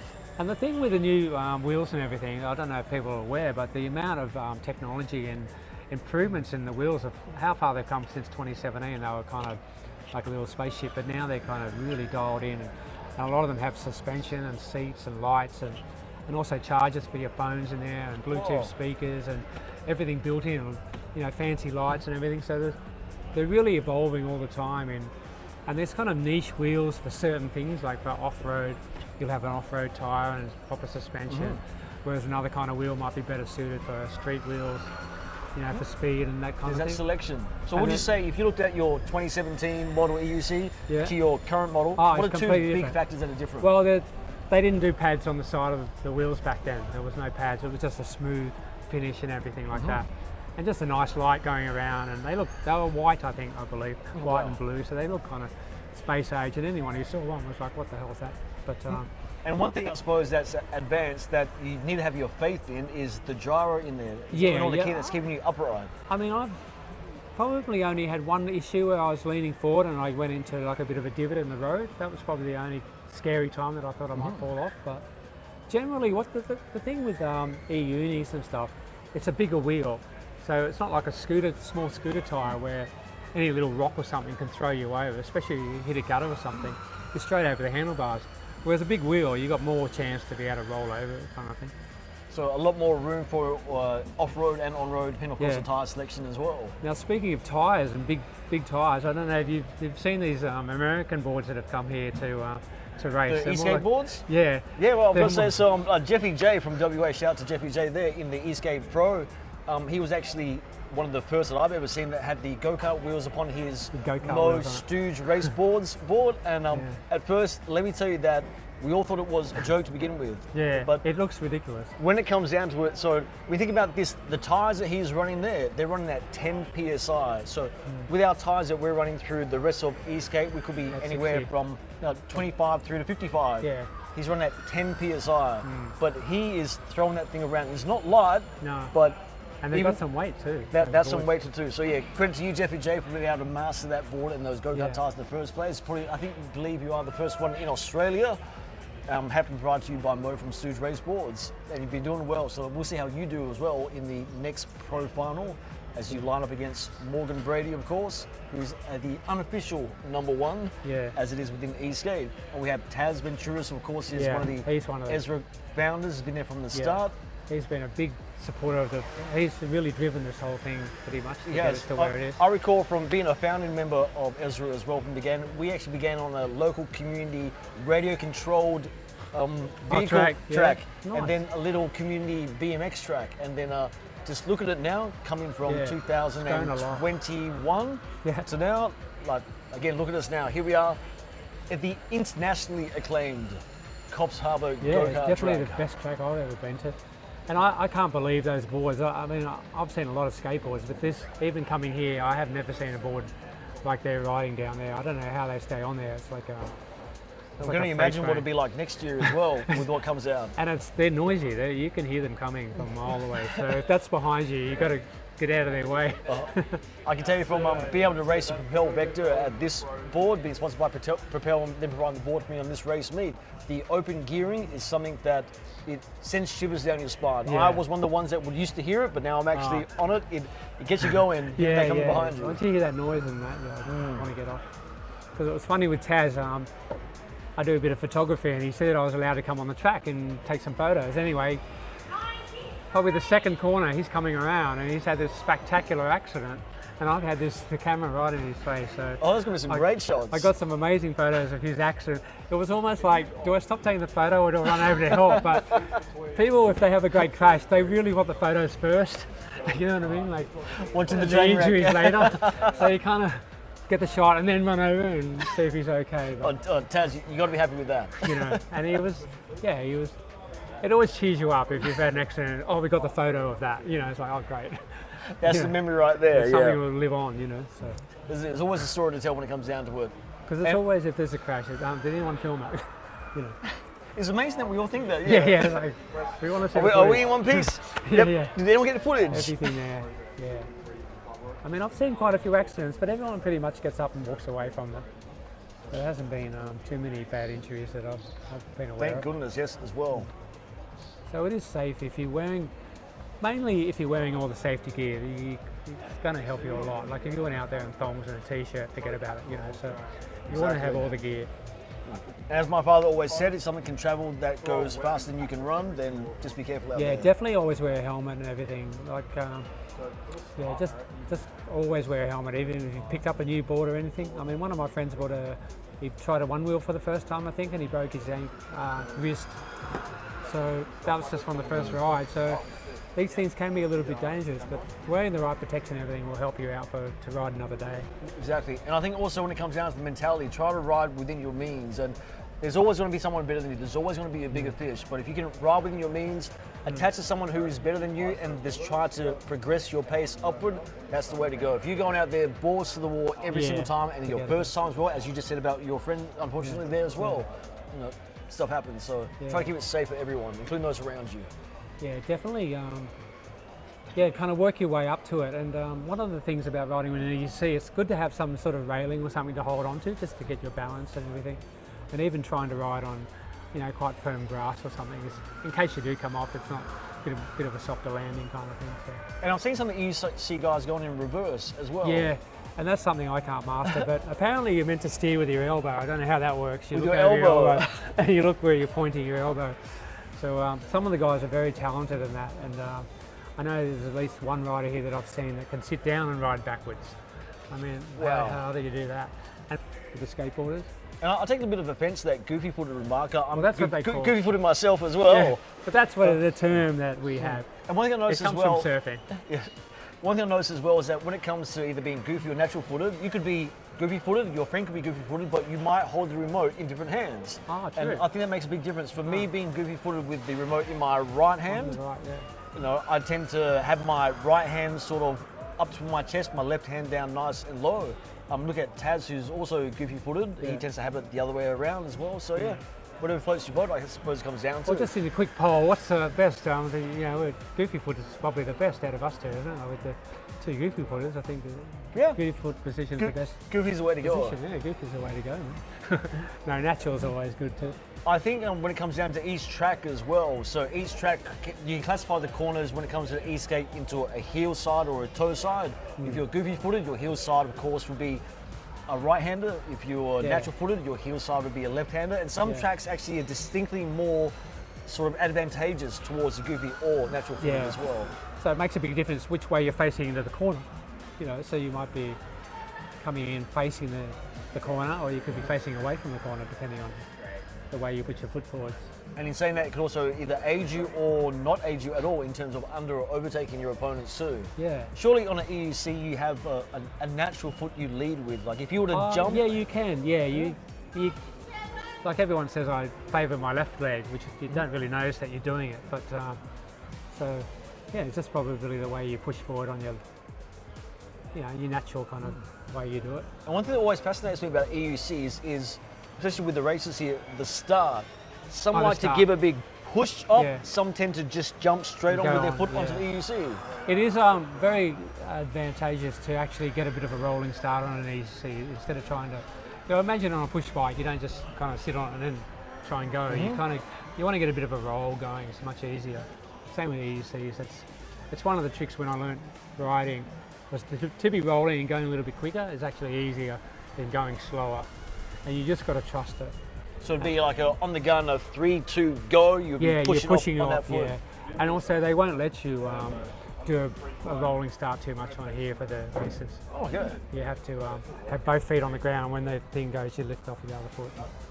I thought, would it be advantageous, or is it even possible in a way on an EUC, if you're within the starting box, you have your right foot on the EUC and it's behind you, so before the actual gun goes off, you're rolling forward, ready to cross the line. Yeah, you've got to, well, it's when that foot leaves the ground, they want that after the whistle's gone off kind of thing. So that start could be a big make or break depending on whether you perfect it or not. Yeah, it's definitely, a lot comes into the start, especially the first corner is where it's at. If you can claim a place by taking that first corner, you've got a really good chance of holding it on the track. And speaking of perfection, even though it is called the pro class here, all the riders here, we're just like you, we all are amateurs when it comes down to it. There is no actual official pro rankings as yet within the E-Skate international community. But we do have, as I said before, the unofficial world number 1, Morgan Brady. I believe 3 E-Skate cons that he has won, and he's gone international through to Prague and somewhere else in the world, and he's actually a great guy as well. So Morgan Brady will be starting from number. He's great. He's great. Has a great yarn. Yeah. He'll be starting from number 1 on the grid. So he of course finished 1-1 in his races yesterday by quite a margin. But just goes to show that even though we see the top spec race here in Australia, there are some way to go and some way that we can improve to become at top level, which we hope we keep on doing.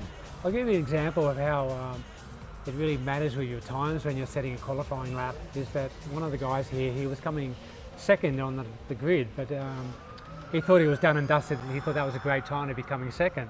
But there was 5 minutes left in the qualifying period, so one of his competitors went out there and pushed as hard as he could and actually pipped him by 0.2 of a second, which is like a blink of an eye.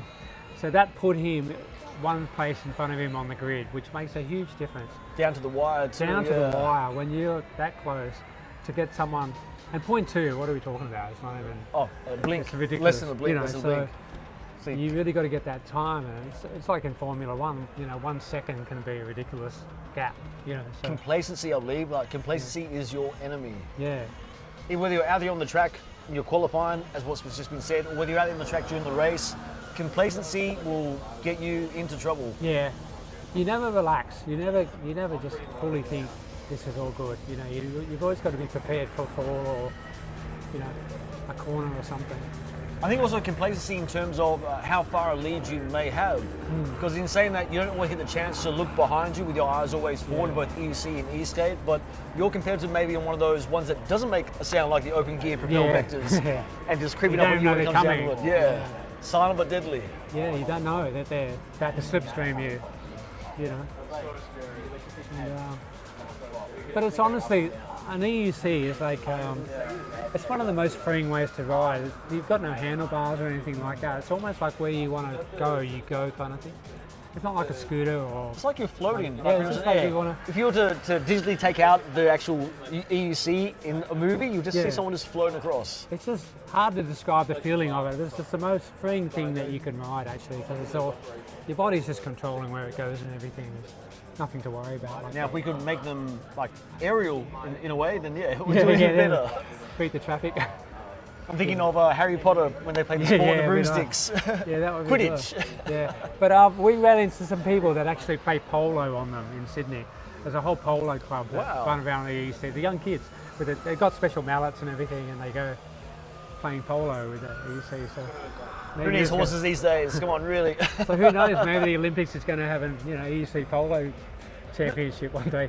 Well, even speaking of the Olympics, I believe that when it comes down to it, so we had skateboarding at the Gold Coast Commonwealth Games as an exhibition, and I think it was before that as well. Definitely. When it came down to exhibitions at the Olympic Games, we had mountain biking was in 1996 an exhibition game, and then it came into full form within the Olympics. Who's to say that we cannot push for some sort of electric racing with the Olympics as well? If not, let's have the electric Olympics ourselves. Electric Olympics would be amazing. Oh, but don't they have the electric scooters? Is that in the Olympics or not? You know those race scooters? I don't think they're in the Olympics, but I must say they're a breed all unto themselves. That's a Full credit to them, ridiculous but some of them are just... they're aerodynamic and they're quick. Insane. And they're fun to watch. When somebody's come from road racing motorcycles as well, I look at some of the scooter riders that I see out there on the professional shots and races on YouTube, and they are absolutely insane. Like knee down on those little tires, we'll say 12-inch tires, going blistering speeds. I believe that there was the Wolf King GT, which was the fastest. I think the Nami Bernie Viper 2 is one of the fastest ones now out there. I have one of those back at home in the garage. Right. Hitting 123 kilometers per hour top speed on that at an 84 volt machine is just phenomenal. But these guys that are racing out there, well, like that's some really exciting racing there too, with no cage around you. I mean, just watching at home, would you be interested in like watching like an electric Olympics or something? It'd be a pretty incredible kind of event. Like have all sorts of different electric vehicles kind of battling it out. You know, I'm sure it'd be a fun thing to watch. Even as we said before, some off-road sort of event, both with EUC and E-Skate. Well, if you look next door, there's like a motocross track, which probably some of these guys could take a few jumps and everything. That's the thing with EUCs, they can take jumps and everything as well. With like a suspension on there, Yeah, they can do jumps. And I think also when we first started out, a lot of the first DIY boards I saw in E-Skate were MBS boards, mountain boards. And in saying that, with the mountain board not electronically powered, the big knobby tires on there, they had a fantastic deck, which was a starting point for many DIYers, and I'll whack some few electrics into that, and away we go.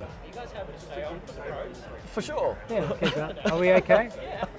And then, yeah. And what's good about those boards is they have, it's the first time I've ever seen, but they have a brake. Like, have you noticed? They have a handbrake, yes. The handbrake. Because when I was a kid, I always dreamed of having like a brake on a skateboard, you know, from going down hills too fast. But they actually have a brake. It's a downhill board that's built for downhills, and to have a brake is something good, you know. You know, it's fantastic. And actually, I was speaking to a friend of mine yesterday. Remember those back in the day, those bicycles where to apply the brake you just pedaled backwards? Yeah, I hated those things. I used to great skids on those, some coloured tyres. Skids were good. But they had the cotter pins on there, which used to take off half your ankle. And I didn't remember that. You'd always have blood coming off your ankle. Half your ankle, and also if that pedal comes back with the spikes on your shin. Yeah. The amount of scars we may have from those days. Yeah, I remember I had one, the chain was always really loose, so if the chain came off, you just had no brakes. So you have to be careful, you know. I always say that if it doesn't make you wee a little bit, then you're just not having fun. It's got to scare you just that little bit. Yeah, you're not living unless you've done something, you know. So as we can see, like the free skate's coming to an end, and I must say that, you know, with of course some great female competitors within the actual E-Skate and EUCs that are racing, we also have a great female community behind it.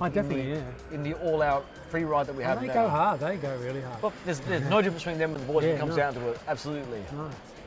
I know that, speaking with Chloe Fletcher from WA, who's really come a long ways from when she first started. She was actually a great volunteer within the Ezra community before becoming a racer herself.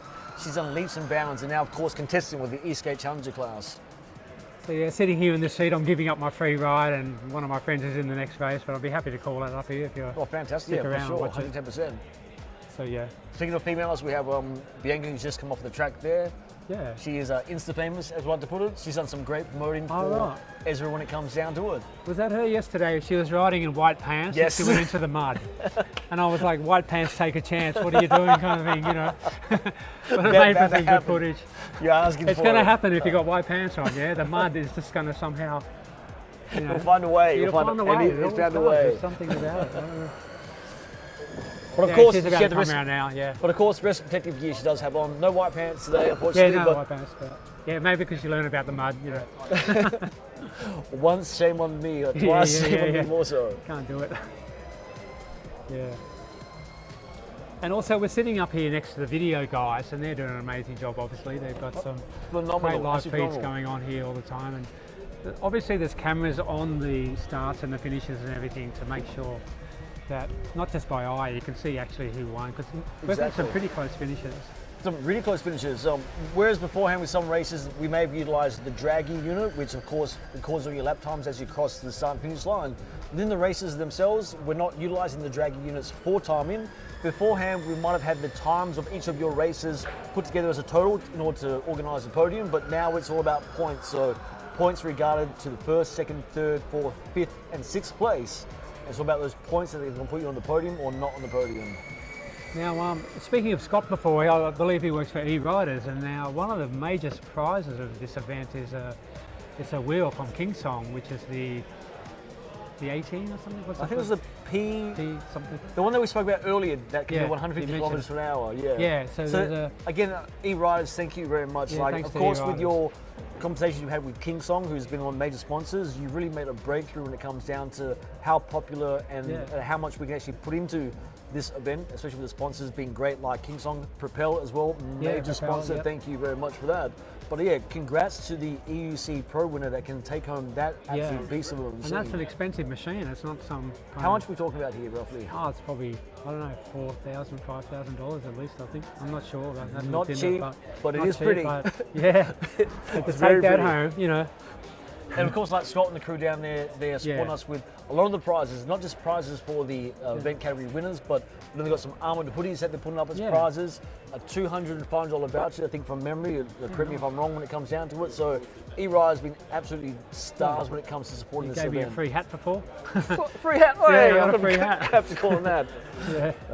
Propel as well. Propel's actually helped me within this race itself by providing me with a Propel Vector board when my Mipo MLR had some issues and problems. So Jab and the rest of the crew of Propel, thank you very much. Yeah, check out the Propel website and look at their boards. They've got some. I was looking at their boards yesterday. They're incredible. And a range across like race, off-road, things that you haven't seen before, kind of setups and stuff. Absolute pioneers when it comes down to it. And speaking to the proprietor of Jabin, 2017 is when he first started his company. Oh right. And it's just ballooned greatly. Yeah. That's the thing with a lot of the e-skate companies. They've really been pushing the envelope as far as design and everything. I don't know if you've checked out the radium boards and everything like that. Liam down with the radium boards. There's like I don't know. Liam Evangelista from Radium. It's such a beautiful board. The way everything's thought about and the deck and everything, it's all carbon fibre and stuff on quite a few of their boards. Thoughtful, very thoughtful. And it's like a Formula One of skateboards, if you can imagine that. Yeah, I must say, the thought that's gone into it. The motors are the size of that thing as well. Yeah. And I know with the latest incarnation, pass off to the sponsored rider Dylan Bell, and I've had the pleasure of racing with Dylan Bell for quite a while now. Dylan Bell just became accustomed to it like that. Dylan Bell is one of the most naturally gifted riders out there. He is, as we say, become one with the board. He is one with the board. Yeah, he can do some amazing wheel stands on these boards. It's crazy. And you can probably see for some people that haven't even seen, when they first would start seeing a guy doing a mono and a wheelie on a board with that treads hanging out the back, that was Dylan, that right there. Yeah, and also Dylan would be our first place winner, I believe, if our friends from America weren't here. Exactly, I mean, they're international and they're pretty amazing boards and everything, so Dylan has always been up there at the podiums. He has. He's, I raced with Dylan in 2021 at the Evolve Nationals, and even though he didn't get a podium, he actually got the consolation prize because he was stylish as hell. I remember he was hitting some whoop-de-doos with the mono over them down at the Redlands BMX track in Queensland. So yeah, that was the start of it all there. He's honestly one of the best riders I've seen coming into a corner. The way he gets down so low, and he's like we said, one with the board. Yes. It's incredible to watch. I don't know if you can see any of the footage or anything. He'll be great in a game of Twister, I must say. Yeah. Because the way he can move and bend. I was because he has these massive long dreadlocks, and that's how I know when he's out there. But he has a real style. It's fluid. And then when I was watching the race the other day, I was like, who's coming second? But he had his dreadlocks hidden, tucked in. And I was like, that guy's really killing it. But it was obviously Dylan, you know, coming in behind. And he drove across, of course, with Lachlan Thang as well from Ezra from WA. He drove across from WA all the way over here as well. So doing a big drive like that, plus being able to pretty much reach close perfection out there on the track. Well done, Dylan. This is the thing, like with a lot of these boards are very heavy, and even the EUCs are quite weighty. And then to get them from state to state, if there's any truck companies out there or anything that would like to sponsor, you know, maybe moving some wheels across the state or something, you know, hook us up and most definitely come along, and you know, we'd love to maybe put a container together of all the wheels and stuff, because that's the big major challenge of going from Perth to here. Is getting your boards and everything over here. It really was. When it came down to getting our boards and all our stuff from WA, we used Global Team Express. It was a actual Ezra E-Skate racer that had a connection with it. We're able to get it across on a couple of pallets. It did cost quite a bit, well worth it. But of course, if you know of any logistics companies out there that will help. Lindsay Fox, if you're watching, you know, you got a spare truck. If you happen to be watching the E-Skate racing, if you're driving over from Perth anyway, you know. Just bang in the back of the car. You know. Speaking of banging in the back of the car, it was Dylan that was able to bring Taz Ventura's board over, which allowed Taz an extra, let's say, 9 days worth of practice on his board, more so the rest of us from WA. Yeah, nice. You know, to get across, because Taz, when he got that board, first of all, he was, as he put up with his own YouTube channel, if you look at Taz Ventura's YouTube channel, he had to tame the Vector when he first got it. Yeah, that's the thing. Because it was a new board, It was a new board, yeah. And as far as I know, it's the only all-wheel drive version out there currently being happening with any of the testers. So with that Propel Vector, the two-wheel drive version, of course, is that open geared version, like I've been racing out there. But with Taz's, it's an all-wheel drive with gears at the rear, belts at the front. Oh, right. I'll have to have a close look at it. Bit of a different setup. Adds some extra weight to it, but also allows that massive drive out through the corners, which Taz really is renowned for. Because he was really good on the straights. He was really mowing people down on the straight. You couldn't get him on the straight before. But no, definitely. Yeah, Taz was really good to begin with. So he was racing over in China when he was over there by invitation, also with Craig Taylor, E-Skate Oz. Big shout out to you, Craig Taylor, and Scott Davies as well. And it was Taz that actually took out the races of the round that he was in in China. So he's like organising an event and racing and doing everything as well. So big shout out to Taz. And with that as well, Taz, it was an MLR all-wheel drive, I believe, or maybe it was two-wheel drive, I'm not too sure, but he had never ridden that board before, and then bang, there he is, top of the podium on that race. And so again, well done, Taz, naturally. Well, this is a big thing with racing. You obviously want to have a lot of track time, because if you've come from Perth or something and you've just jumped on the track, you know, 20 minutes before the race starts, definite disadvantage. You want to be able to come here maybe a few days earlier or something, or a week earlier, and get some track time, because that will improve your times and everything. And it's a big advantage. But I speak from experience as well. Was yesterday with the track time, I've never been on this track before, but I managed to get 2 laps in, only 2 laps in order to qualify, as the entire day I was working on my Meepo MLR that had some stripped threads. Before Propel came into the mix and said, you know what, we'll sponsor you in this race and we'll give you the Propel Vector in order to get some qualifying times out there. So again, big thank you to Propel. But so I've done 11 laps in total on this racetrack. All right, that's it, 11 laps in total, that's it. Yep, I've done what I've done, and we'll see how it sits on the podium now. Because I remember, I think it was even 2 days ago, there was somebody who had their EUC completely stripped apart. Every nut and bolt out of it, all the parts up and down, because they were putting in some new mount or something. And this is like the night before or something. They've got a completely broken wheel as far as if you're looking at it, but I think it's been put together. And hey, some people have that sort of mindset. I know someone else posted as well with, he's feeling very tired with a whole bunch of the new tyres that have been put onto his E-Skate as well. Because you'll see a lot of people, they bring their own tools and they're always pulling things off. And say, I was talking to one of the guys next to me downstairs and he's changing his configuration of the belts to give him more torque and everything. Like he'll put a bigger, gearing. the gearing and everything. With the cogs. So, the cogs and stuff. So they put a lot of thought into not just the tyres, the cogs, the whole setup, the suspension, everything that helps them. This might be the first pros. Okay, let's got the word now that the open practice or open free ride is now finished, and onto the course where you're taking on the EUC Oh, here they come. So Pro here's, class. So here we come. So this is a team with my friend Aaron Watson's racing, and he's one of the most amazing riders in Australia, pretty much. Definitely one to watch. But, Go through the numbers here again. No in particular order. We have Paul Kerr, yeah, Aaron Paul's Watson, an incredible racer. Yeah. Shay Moppet, Arnold Corpus, Preston Forbes, Rex Hall, Chris Spencer, who I believe secretary is of Ezra, and Darcy Creenorn. So yeah, Chris was the guy that was pipped by 0.2 of a second. So, but he's out there giving it another go. And I must say, knowing Chris personally as well, when he first started and Ezra first started, he was riding his EUC and still does every day, sometimes up to 60 kilometers per day in a commute and recreation. So he's one of the ones who would say really knows he's one to watch. what's Yeah, underneath definitely. him. Yeah, he was the first time I saw him race in Queensland. He was an incredible racer. He was so far out of everyone else, like he had a big gap between first and second. Oh yes, that puts the point to it. He's actually the reigning EUC Pro champion from last year. Chris Spencer is. Definitely. And I think it also comes down a lot to weight. Your weight. He's got a bit of a slight guy, but There's that something tall, but a, nice and lean. It can make a bit of a difference if you're on the. So if you're eating too many, junk food, cut down and.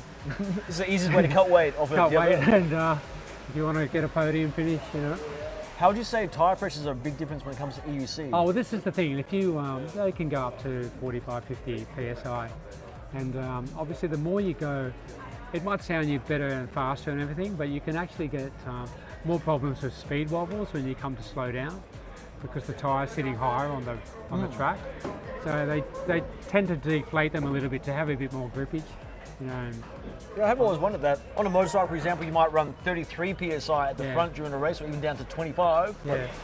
Get more grip. Yeah, so they'll drop it down a bit for race tyres. And also, obviously, you want to have a street tyre on a race. You don't want to be on a knobby. Especially like yesterday, there was problems with a little bit of rain and stuff, and knobbies and rain don't play very well. I wouldn't think so at all. So, And with the EUC, does it give you any warning that's about to maybe slide out? No, but it's always the tilt. If you go over too far, then that's anything extreme. If you go lean too far forward or something, you might come off, or just losing your balance. But these guys are locked into their pads and everything, so that helps them stay on there. So here they are now just taking a group photo at the finish line. Yeah, these are the, and you'll notice everyone's got their arms around each other, and there's no argy-bargy going on down there. All smiles and hugs. All smiles and, for the next few seconds anyway. Just for the photo anyway, It's about to kick off and we're going to watch this. This is going to be incredible. So again, this is the Premier EUC Pro class. Yeah. And this is the, it's a great race when the FPV is falling in behind, it's really going to, this is going to be something to see. The whole crowd's actually moved forward to the deck. And with the EUC riders, as you know, you are quite high when it comes to your head height off the ground. Yeah. So it's not nice and low like you might see the E-Skate races heading around. You're sitting quite high. I've got to stand up to see the start. I can't miss this. I'm sorry. But the start is where it's at. So my friend's in number 2 position, which is a good place to get it. And they're off and racing already. Here we go. Oh, fantastic start by everyone, nice and clean. He's got the start. Yes, Aaron's got the start. So he's pulled up in front of Paul there. You just see the riding style difference between first and second, with Aaron getting down nice and low. Aaron's getting in there. He wanted to get the start. He's really tussling it out. It's always probably been them 1 and 2. They are bunched up really tightly now, aren't they? Aaron's pulling forward a bit. But, go Aaron. He's really, really pulled it there. He is going great here. He's really doing everything right. And the hard brake on his EUC is just phenomenal right now. He's really gone. So the pack's opened up now, first all the way through to the last incredible. place, nice and smooth and open. And they're all falling into their line, so it's really up to if someone makes a mistake. So do you think someone will make a move here, whether it comes to second, third or fourth? They'll all be thinking about making moves the entire time. It might not look like they are, but that's what they're all focused on. And you only got a couple of opportunities to do this. So now we're near the halfway mark with 2 laps in, so on to the third lap now. out of now, 5. Aaron's doing everything right, but see Paul, I think his acceleration, got more acceleration. He's trying to get him. Oh, So some real different lines people are taking during this race as well, but they're still all keeping up in pace with each other. Looks like a gap between second and third, but first and second. keep an eye on Paul because he's coming second and he's an incredible rider. He won't give up. He will push as hard as he can. He does not stop. Oh, some great lean angle there, even with the foot pedals straight on the ground. Go Aaron. Go Aaron. Oh, look at last place here. We're coming in for second last place here. Still a battle as across over the finish line now. It's a battle all the way through, and some moves happening at the front. Some moves at the front. Oh, has he taken in? Yes, he has. Oh, yeah, Paul's. Oh my God. I'm a bit biased because he's my teammate. But he might get him though. He definitely got the acceleration. Maneuver happening around the back end there. Coming into the pedal scrape. Straight. I believe this is the. He doesn't know how many. He didn't know how many laps he had to go. I believe it's one more after this. He's thinking 3. So he's going to definitely try and push it here. But will a move be made behind him? I know Aaron's trying to play it safe. He doesn't want to hurt anybody, so he's going to do the right thing here. Go. Come on, the checker flag. Someone's off. Oh shit, whoa. But coming around the final corner now, we can see that coming in first, second and third, and the race is over there. Oh my God. Rider who crashed the barrier is up, so he's nice and safe. Oh, and he's back on the track. A little spectacular crash there at the end. But definitely well-deserved win. Well done. Big shout out to Paul there for coming in first. So every racer, even though there was a crash, every racer has been upright and crossing the finish line nice and safe. Amazing race. That was incredible to watch. So a race unto itself was nice and tight, but any idea how that will put them in the standings for the final podium? Well, I think Paul's he's just won himself a brand new EUC as far as I'm concerned. There's no way, you know. It's probably just that's been a $4,000 or $5,000 race, you know what I mean? Definitely. Got to be happy with that. And it's good to see the tyres doing their job when someone's come into them. It's the first time I've seen that. Here I'm thinking the tyres were filled with water, but no, it wouldn't be from the rain yesterday. The tyres were filled with water. What's he lost down there? His phone or something. But here they come. Look, they're coming at the camaraderie. The groups are sticking together. Great sportsmanship just between everyone there. Well, that was Aaron got a great start, but Chris is he's got phenomenal acceleration. It's very hard to pull that back. Yes, that real no fear mindset at points in time that you've got to give to him. Because there was the last time they raced in Queensland, there was a bit of an accident between them, and he managed to win. But here they come. Look, they're coming together here, which is they're giving each other fist bumps and everything. So great racing, but still one more to come up, which is the E-Skate Pro. So don't worry about that. There's going to be coming up next. They're going to get a hero's welcome when they come back in. Well done to the EUC guys. Yeah. That was amazing. Okay. Do we cut? Or are we still going? We're still going live by the looks of it. We're still going. Where's the microphone for the PA? Do you know where that is? I've just seen it lying around. So we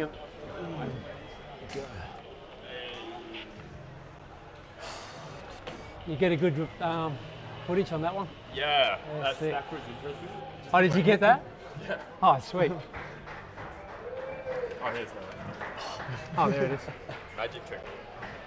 So, ladies and gentlemen, that was the final race of the EUC, the EUC Pro class. You can see it was great racing there.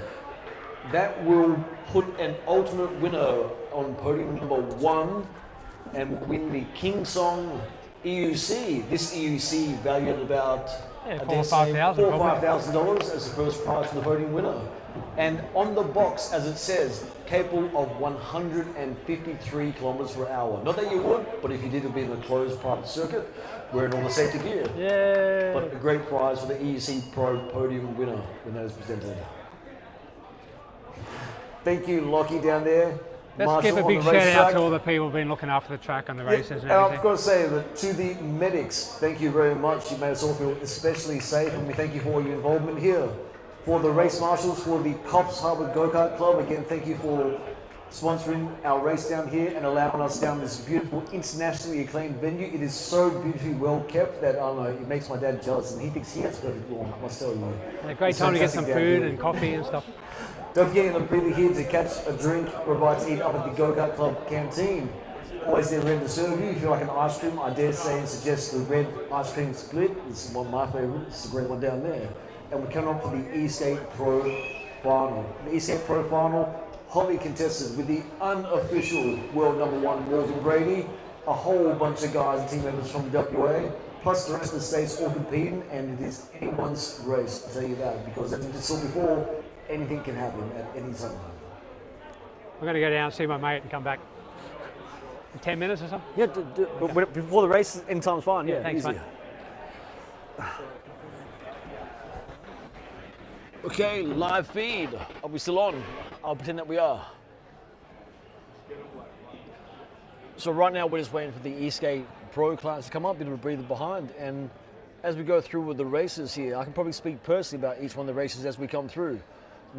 And also, because they took Taz Ventura's board with them, it allowed Taz Ventura just that extra bit of time to get onto the Propel Vector all-wheel drive that he has in order to get used to it, in order to put a good foot forward when it comes down to racing here.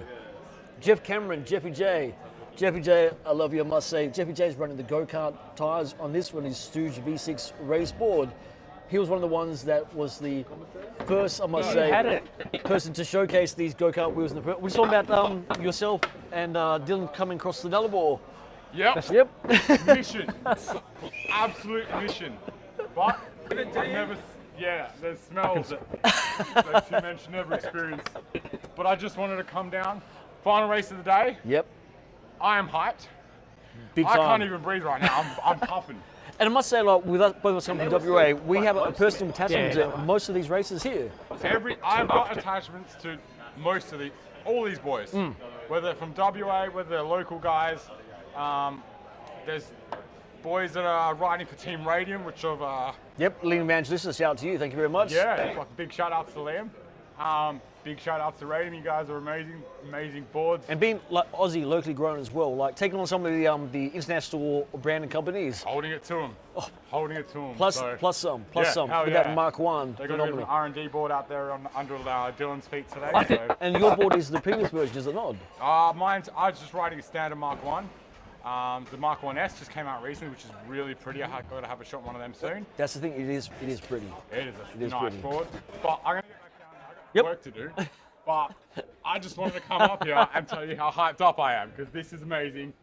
Last race of the day. And I want to say thank you to Lockie as well for within our class, both of us racing against each other. Yeah, Some man. great racing. Oh, I had fun out there with you, brother.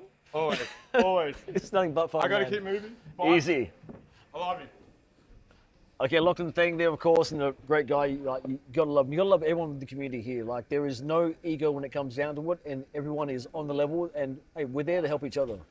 Moving back down to the races, Jeffy J on his V6 Stooge custom race board with go-kart tires. Taz Venturis. Now, Taz Venturis is the pioneer when it comes to the Ezra Association, and most times actually the whole E-Skate race community within Australia. Whether it's been from the grassroots when we first started at a radio-controlled car racetrack in Mandurah, WA, then onto a old BMX council racetrack, through to what we are here now, the internationally acclaimed Coffs Harbour Kart Club. It's been a great rise, and hopefully a continuing great rise of E-Skate and EUC racing within Australia. Because as we said before, this is an absolutely national series in terms of every state's represented, including Tasmania, when it comes down to the races that are down here. We have the group and crew from WA, New South Wales, home crew, Queensland. Queensland's always been big in the E-Skate community. Coming from the Gold Coast myself before moving across to WA, I knew that it was probably like the best times I've had in my entire life, hanging out with the Gold Coast and of course the rest of the SEQ E-Skate Club down there. And we're not too far away from the E-Skate Pro Final as we are now. Moving back down from Taz Venturis, Peter Stordo, who's part of the Ezra committee as it is, absolutely great guy, couldn't ask for a nicer guy, and he is formidable on the track as well with his full leathers on and his custom board. He did have the Mo Stooge Mohawk. I believe he has more of a DIY board now as it sits, and he is right up there, competitive as the rest of them. Liam Evangelista, as we said before, who's the owner of Radium, sponsoring some of the races here. Great boards. great looking and performing boards, I must say. And when it comes down to it, he's really given it to some of the Chinese brands out there. Finishing off with Adrian Tremanis, Ben Hall, Benny from WA, Mohawk all the way, and Clayton Galbraith. What a character he is. But here we are with the warm-up now of the E-Skate Pro. See how we go. Looks like I'm solo to begin with, but let's get it on.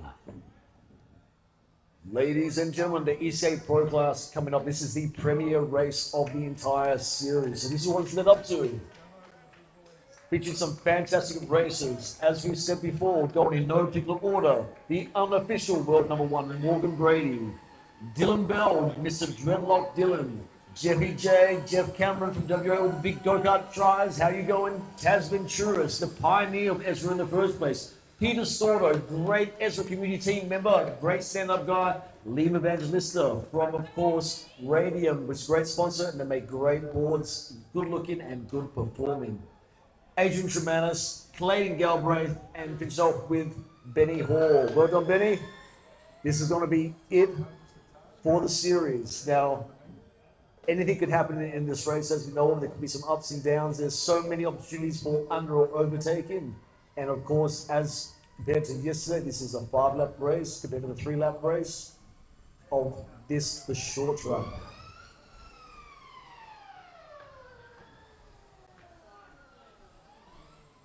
Now, when it comes to those open wheel gears, that's the sort of sound that no one wants to hear when it comes up behind them. It's a little bit scary, but in saying that, if you're on it, way to go. Coming to the start grid now, they'll place their boards in their starting positions, then be taking that group photo. And of course, it's got to be all smiles and hugs and kisses for the group photo, but once that's finished, you can guarantee that they're ready to race. This is going to be the most exciting thing to watch. Do not adjust your televisions. As you heard, do not adjust your televisions. This is going to be the most exciting race of the series. There's been some absolutely fantastic e-skate races. There's been ones where people have come from behind all the way to the front. There's been ones that have gone from the front all the way to the back. This is going to be one of the ones to remember. And of course, this is the first event that we've ever held down here at the Coffs Harbour Kart Club. Hopefully not the last. It is a fantastic venue here. The community has been great. And thank you to the entire Coffs Harbour community for welcoming us. We hope you've done you justice, and we hope that we can have a long and healthy relationship moving forward. And just having a look at the boards out there, have a look at the first and third, and then it's a testament to Dylan, the size of his board, to be able to keep up with it. Yeah, I must say, with the first and second and third placings of the board, we've got two of them with the Stooge massive go-kart tires, and Dylan Bell out there on, again, Liam Evangelista's Radium board. Amazing, isn't it? Again, fantastic piece of machinery that is. Support local, support Liam. Great guy, great racer, great sponsor. What more can you ask for? Yeah, come on, give him a clap. Let's go. The photo's finished. Smiles are now gone. Yeah. It's going to be Good rising luck. down, head in the game. All right, it's all come down to this. This is going to be super exciting to watch. And Now, don't fall into the trap of thinking there's any clear podium #1 winner here already. As we said, anything can happen. And each and every single one of these competitors is top-notch, able to bring it when the pressure kicks in. And it wouldn't surprise me to see a couple of accidents in this race, because they will all be pushing it to try and get a podium or a good finish. Exactly. Well, let's not hope there's any Stephen Brady moments, but if there is, let's hope everyone's safe. Let's get ready to race. Okay. Waiting for the status orders. This is it. Let's get it on. Boom, let's go. We're racing. First corner. Nice and smooth. At the front, having that naturally footed Morgan Brady, naturally footed Dylan Bell, and then Jeffy J coming up behind him now. He's looking comfortable up front. Very comfortable up front, but I wouldn't say he's too comfortable as they come around for the, what is a great under and overtaking scenario. But just watch Dylan on the corners. Is the best corner you'll see. Look at that tight corner. Different riding styles by each one of those top three competitors there.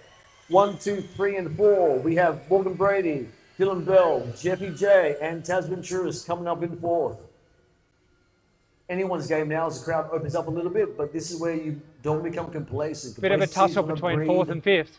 Fold. They're really pushing it for 4th and 5th. Look, they're right on each other's tyres. It's pushed them off the track. Much smaller gaps in this race than what there has been in the other E-Skate Pro races. Go, Dylan. Morgan Brady 1, Dylan Bell 2, Jeffy J 3, Tasman Churus 4. Each and every single one of these competitors really pushing it nice and tight with the group in. This is like stepping on a rocket ship and coming down the straight here. Probably doing about 80 k's an hour coming down the straight. Easily. Morgan Brady leading from the start, coming to the final corner of what is now going to be their 3rd lap. Dylan Bell, Mr. Buttery himself, coming through nice and smooth. And Jeffy J, this Stooge, go-kart tied, race board. Tasman Churus coming up with the 4. Bit of a gap between, I'll say, 5 and 6, but still everyone's in it when it comes down to it. The 1, 2, 3 haven't changed. And 3 and 4 had a bit of a tussle there as well. Oh, they're pretty on each other's tyres. I'm Tasman surprised Churus they don't crash. all-wheel drive propel vector. Well, they're really playing it out. Oh, Touching the camera. Could be anyone's race on there. Definitively 1, 2, and 3, nice and smooth and open, but 4 and 5 that could be going head-to-head more so. He's on him. I think he's touching his camera. He's going to take a move this here. is going to be. It's a move. It's going to be the move. Oh, nearly. And Tasman Churus closes the door in that far back corner.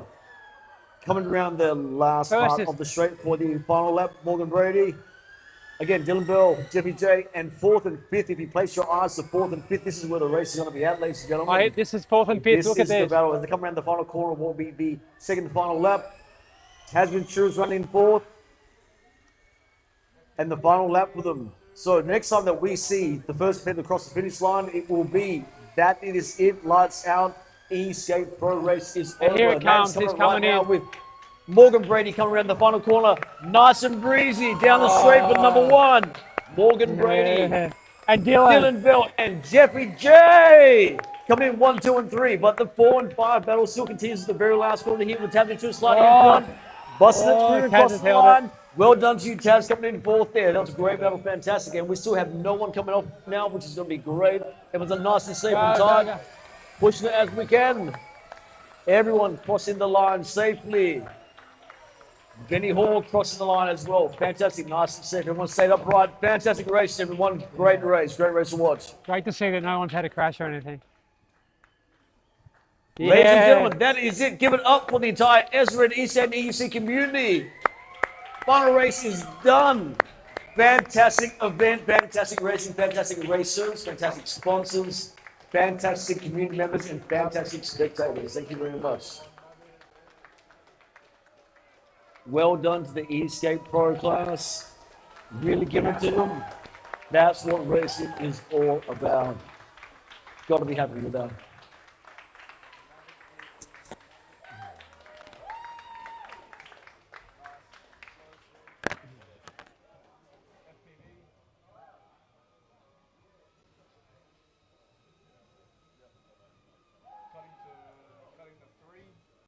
Big thanks to all the racers as well for making the community great, strong and bright, and also really representing your state, yourselves, your brand, and of course, making this e-skate racing within Australia one niche role turn into a much bigger sport and hopefully even bigger sport production from here.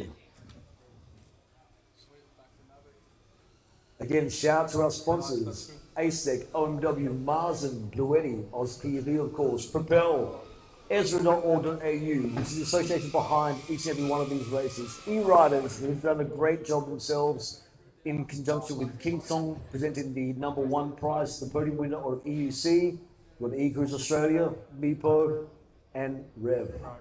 And thanks for you for a great live call. Amazing, actually, really hyped it up there. Thank you. Very good. And of course, here in the commentating box, with our live coverage, we've tried to do the best we can with our commentating, don't you see? Yeah, it's been a great afternoon of racing. Especially good to see the rain holding off and everything. Look at everybody there giving hugs and kisses pretty much on the track. Good to see. Such good camaraderie. I'm sure there's going to be a few stories about what could have been tonight. So yeah, we'll see you at the Hoey Mo tonight,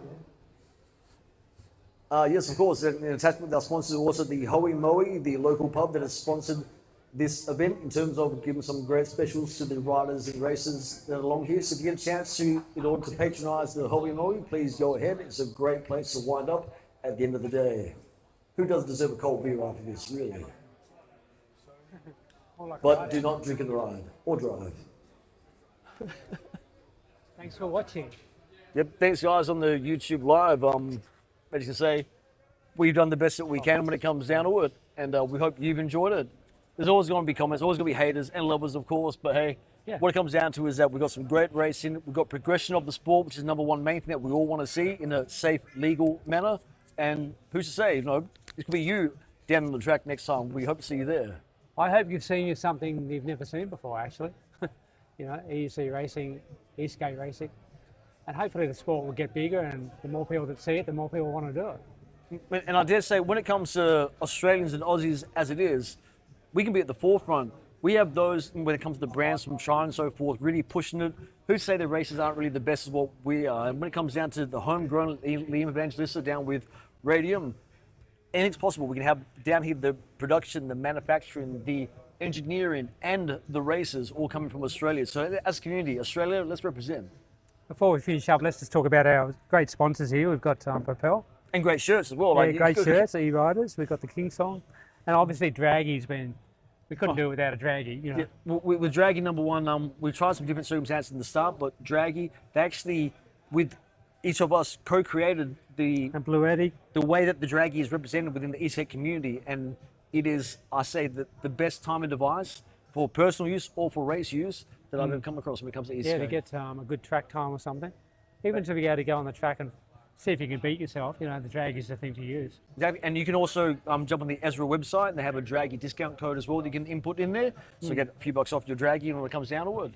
And let's support our sponsors, as we said. Draggy's been number one there for us from the start. I'm sure if you like, you know, like me, you like stats and everything, you can jump on there and see where people's rankings were and the times and everything, and you'll find that there's not much of a gap between first and probably fifth in the actual timing. And one thing, what I love about the Draggy is that it's not just the racetrack. Let's say you're going out for a legal and safe recreational ride.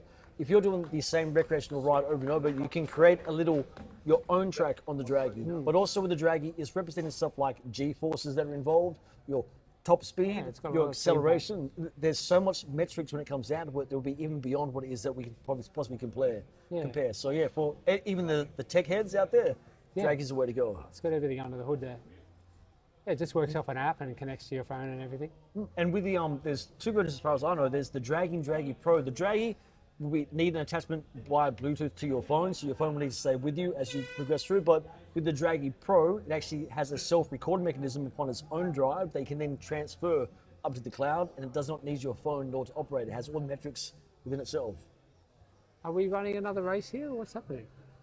Or are we just doing photos? I think just having a bit of a cuddle at the finish line there. Just doing photos. Everyone's getting photos. But it was great to see that no one kind of kissed the pavement kind of thing. That's it. And the entire weekend with that happening, there's been some few maybe, oh, that's got to hurt moments, but yeah, no one's. But everyone's got up that I've seen pretty much. Yeah, but this is what it's all about. There's the camaraderie and everything. They'll be talking about this for months to come, won't they? And as I'm well aware, and I can say for a fact, the next Nationals is already in talks. So without saying or giving anything away, we've decided on a track. Wow, can you tell me right here? Can you give me maybe off camera, off camera. Practice in. I'll make sure I take the mic off, you know. And again, it's going to be accessible by the entire Australian community. It's not going to be some little wayward town in the middle of, let's say, WA. It won't be. It's going to be something we can all get to and attend. So yeah, start your planning now. Start your get-togethers now. Start your thinking now. Start your DIY board if it is DIY board or EUC getting together now. I'm sure the committee and the organisers will be thinking about the next one and how to do like improvements, obviously, if they need to, or tweak things a little bit. You know, there probably are some improvements that could be made, but also there's some things that have worked out fantastic that I think kept. There's always a learning curve on any kind of event. I mean, these are people that are doing it on their own. They're not being paid or anything. All volunteers. It's all on their own time. And they've got jobs and people and families and wives and husbands and brothers, sisters, the whole lot. Yeah, it's good that we putting actually this together, you know. But in the end, as you said, husbands, wives, kids, and so forth. But still, with the Ezra community and the Ezra committee itself, finding the time to put it together, which of which we are all grateful for. It's just been a fantastic effort by them. And at the end, we've had not 1, not 2, but 3 days of this event. 3 days. Yeah, that's a big deal. And let's just give it a heads up to anybody that's you know, got a partner that you've been missing in action because you've been, you know, concentrating on this race and everything. Maybe you'll get your partner back for a little while before they start thinking about the next race, you know.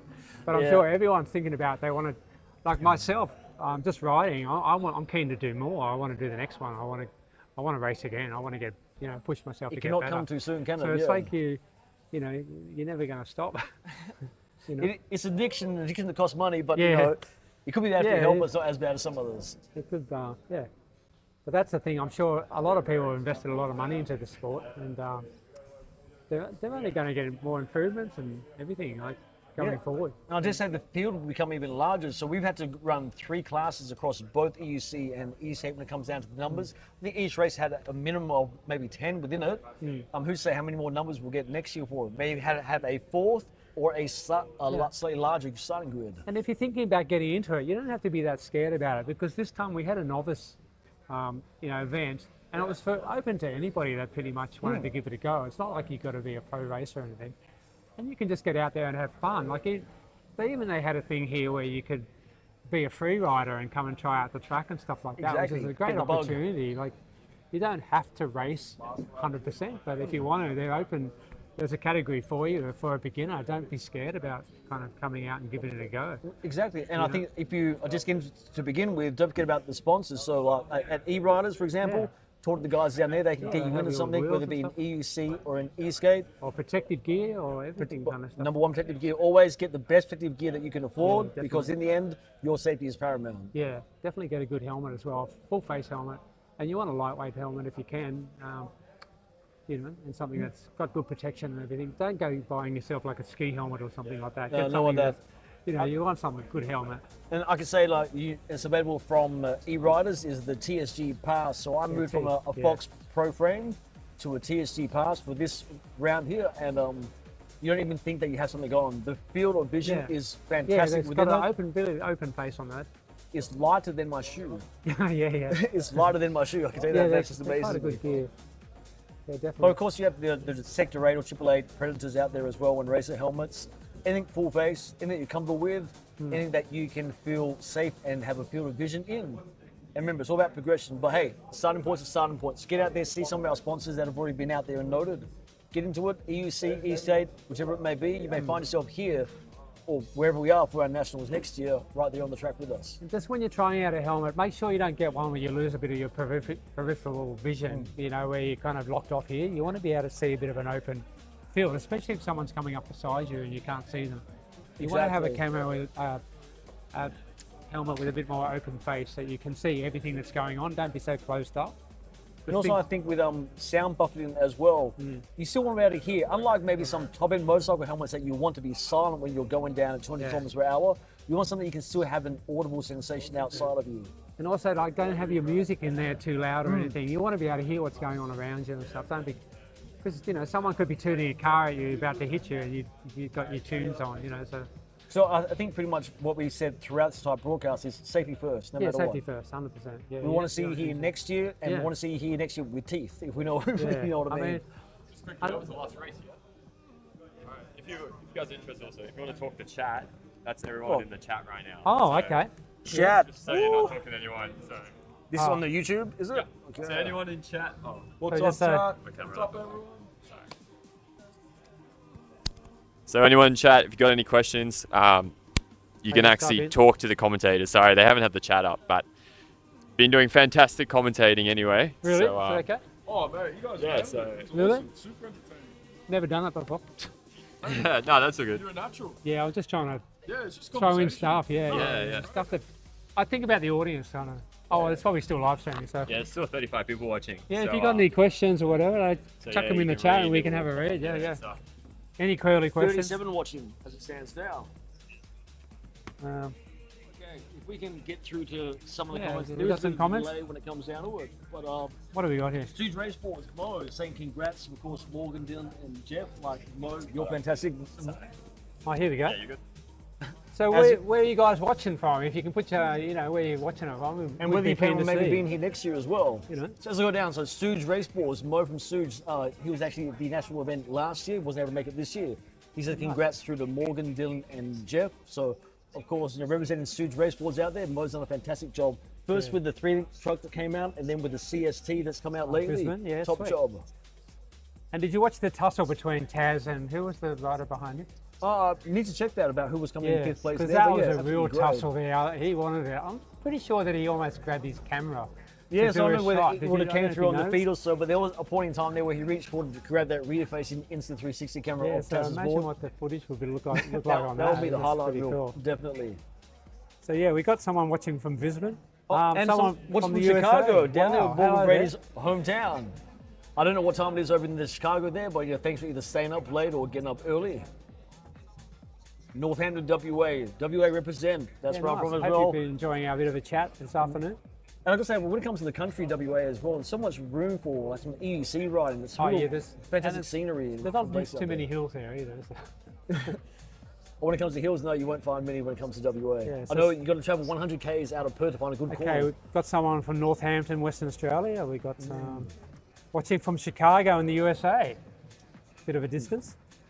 11:30 p.m. in Wisconsin, way past your Wow. bedtime, so you say. Yeah, But hey, nice. it was worth staying up, was it Yeah. not? I must say. Hope you enjoyed it, and if you get a chance, re-watch the live stream and relive the memories, over and over. if Yeah, you because each time you watch it, you'll see something different. That's for Yeah, sure. definitely. And who's to say that there might be an actual tactic, maneuver, or piece of riding that you can sort of become akin to that might be something that you're trying to work on or something that you're trying to improve. Because you see some of the styles of these races, like Dylan Bell, as we said, how low he gets and how he's he got moves the his body. best such a moves good coming motion. into corners, doesn't he? I mean, Smooth. show me very anyone smooth. that can do better moves than Dylan coming into a corner. No, You know what I mean? won't I don't happen. think it's there. He's the most stylish. And I know they've cut back on him doing his wheelies and stuff on the track, but if you ever get to see him doing his wheelies, it's great. Yeah, great. There's a shout out there from KRMT for Peter Stordo. Stordo, you got some fans out there, always knew that you did. Let's do a calendar one day, Stordo. Oh, someone's watching from England. Wow. From England. Wow, well done. Now, yeah, if you do get a chance to watch the live stream, don't just watch like the first 1, 2, 3s. Have a look at what's going on, down At the back, yeah. at the back We saw there. some great tussles that were coming There's in like some- 4th through to 8th place There's there as people well. fighting at the back there to try and get a place, to maybe get a personal best or beat somebody or. Yeah, but they never gave up. They absolutely never gave up. when It's it not came like, down to it. someone's in front, I'm going to give up. They're still pushing hard at the back. And I know there was a couple of people almost hitting tyres as they're coming around. Oh yeah, well, maybe hard to see in the live, but from here we could see, and I dare say there was inches within it, within tire to tire definitely. contacts. Tight corners and stuff. And as we know, like just one point of contact in that could take both them out. Yeah, well, Very tight, very close. they're pushing each other to the limits. We and that- have so many Morgan supporters on here. It's unbelievable.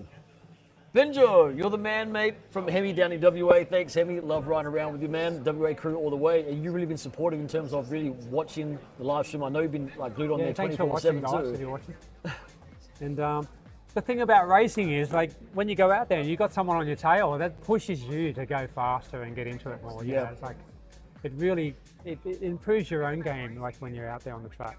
And I think the way to improve is you got to be around people that are slightly better than you. Otherwise, again, complacency sets in. But when you're around people that are better than you, in a safe manner, pushing that a little bit more, that's how you'll get better each and every time. Yeah, definitely. Like, if you're always coming first, you haven't got anyone to challenge yourself. your in Morgan front. Brady, you you're just like, breeze on whatever, through. So it's always good to have a little bit of a fight going on. And just a bit of fire on the belly to get out there on the track and really smash it. In terms of all you guys watching out there on live, look, from Gold Coast down to New South Wales, SA, Tassie, Rooster represent through to South Australia and WA. Yeah, we're looking at your messages, so put them in here and let's have a look. Thanks for tuning in the first place. Yeah, and thanks, as we said, Josh. like maybe some of you couldn't be here for whatever reason, but you wanted to be, but now you can be here live as we were. And we hope you stayed on because in the end, thanks. Yeah, we wouldn't have a little if bit you- of downtime now. If you like the race, tell us what your favourite moment was. Was it, someone tussling it out, or Yeah, for the anyone of you finish? that watched the live stream, Yeah, give us for a either heads up the- what you liked about it. Yeah, whether it be yesterday or today, race, moment, or rider, or anything that you've seen that is a bit of a standout, whether it be a crash or so forth. Yeah, I tell do us know on that there that. was one protest and appeal put in yesterday from a race where there was a crash was it? happened. I'm not sure what the outcome of that appeal is. Oh, I but did it hear could- about that. I was a little bit of a sneaky at the corner down here. Oh, yeah, it was, yeah. I did see it, yeah. pretty So we don't know well. what the outcome of that is, whether or not that affects some of the podiums within that E-Skate group. But that's the thing, if there is a bit of a tussle or something like that, there is a mechanism that you can actually protest, so to speak. Exactly. And they can look into the event and see what happened at that time and everything. They've got cameras all over the And place. that's so- what's been so professional about this situation here. Like in terms of an appeal protest, there's Yeah, a formal process all that can be above put in. board. It is reviewed by the entire Ezra community. I've been heard firsthand. 2 hours they deliberated over this appeal yesterday. Yeah, right. 2 hours. Oh, So yeah. they're not just throwing it away willy-nilly. They actually put the effort into it. And the final call was the final call. And you must understand they went through, as I said, 2 hours worth of it to look And at. how long So- can I put my protest in to see if he came off the grass? Can I still do that? I think there's a time limit on actually the initial part of it. It's probably finished. We'll see if we can work out on that, yeah. I'm Yeah, just so trying to don't be look too for a sure that loophole. you won just yet, okay? We've still got a protest that's coming in. I'm the still next trying to year. look at the loopholes, to see if I can get away with it. But And I've just heard word here that Morgan Brady's parents and family were watching. So, hey, Lisa Brady as Hello well, from shout there. out to you. yeah. Like, Glad best to of have you luck on to you and board. your family, and for even just allowing Morgan to head on down here to Oz, to the great land Oh down yeah, the under. parents watching, Yeah. families watching. It Of wouldn't course, be an his easy wife, trip. Lisa. I've gone a few times from Sydney Really? through to LA, Wow. and it You gets on guys you a must while. be so happy. that was an amazing race, wasn't it?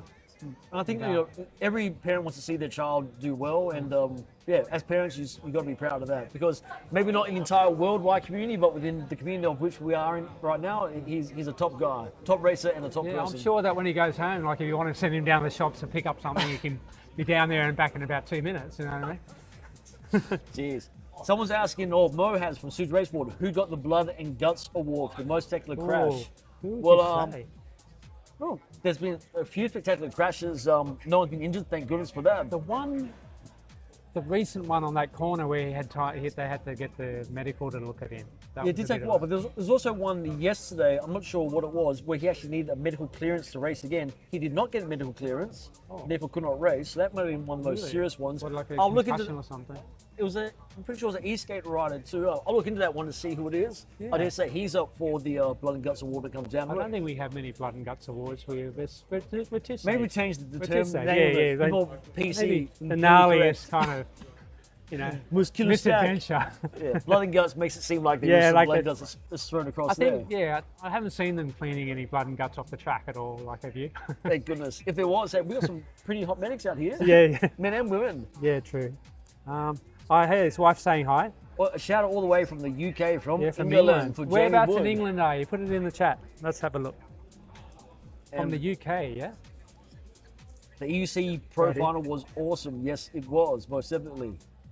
When it came down to it, besides the actual finals that you saw today, anyone that was watching yesterday, post up what it was that was your standout moment of Yeah. yesterday. Because yesterday was just as important as today. Remember, it was 2 races yesterday, only 1 today, but each cumulatively, via points, as in where they finished in the standings, actually puts them on the podium or not. First place, second place, or right. third place overall.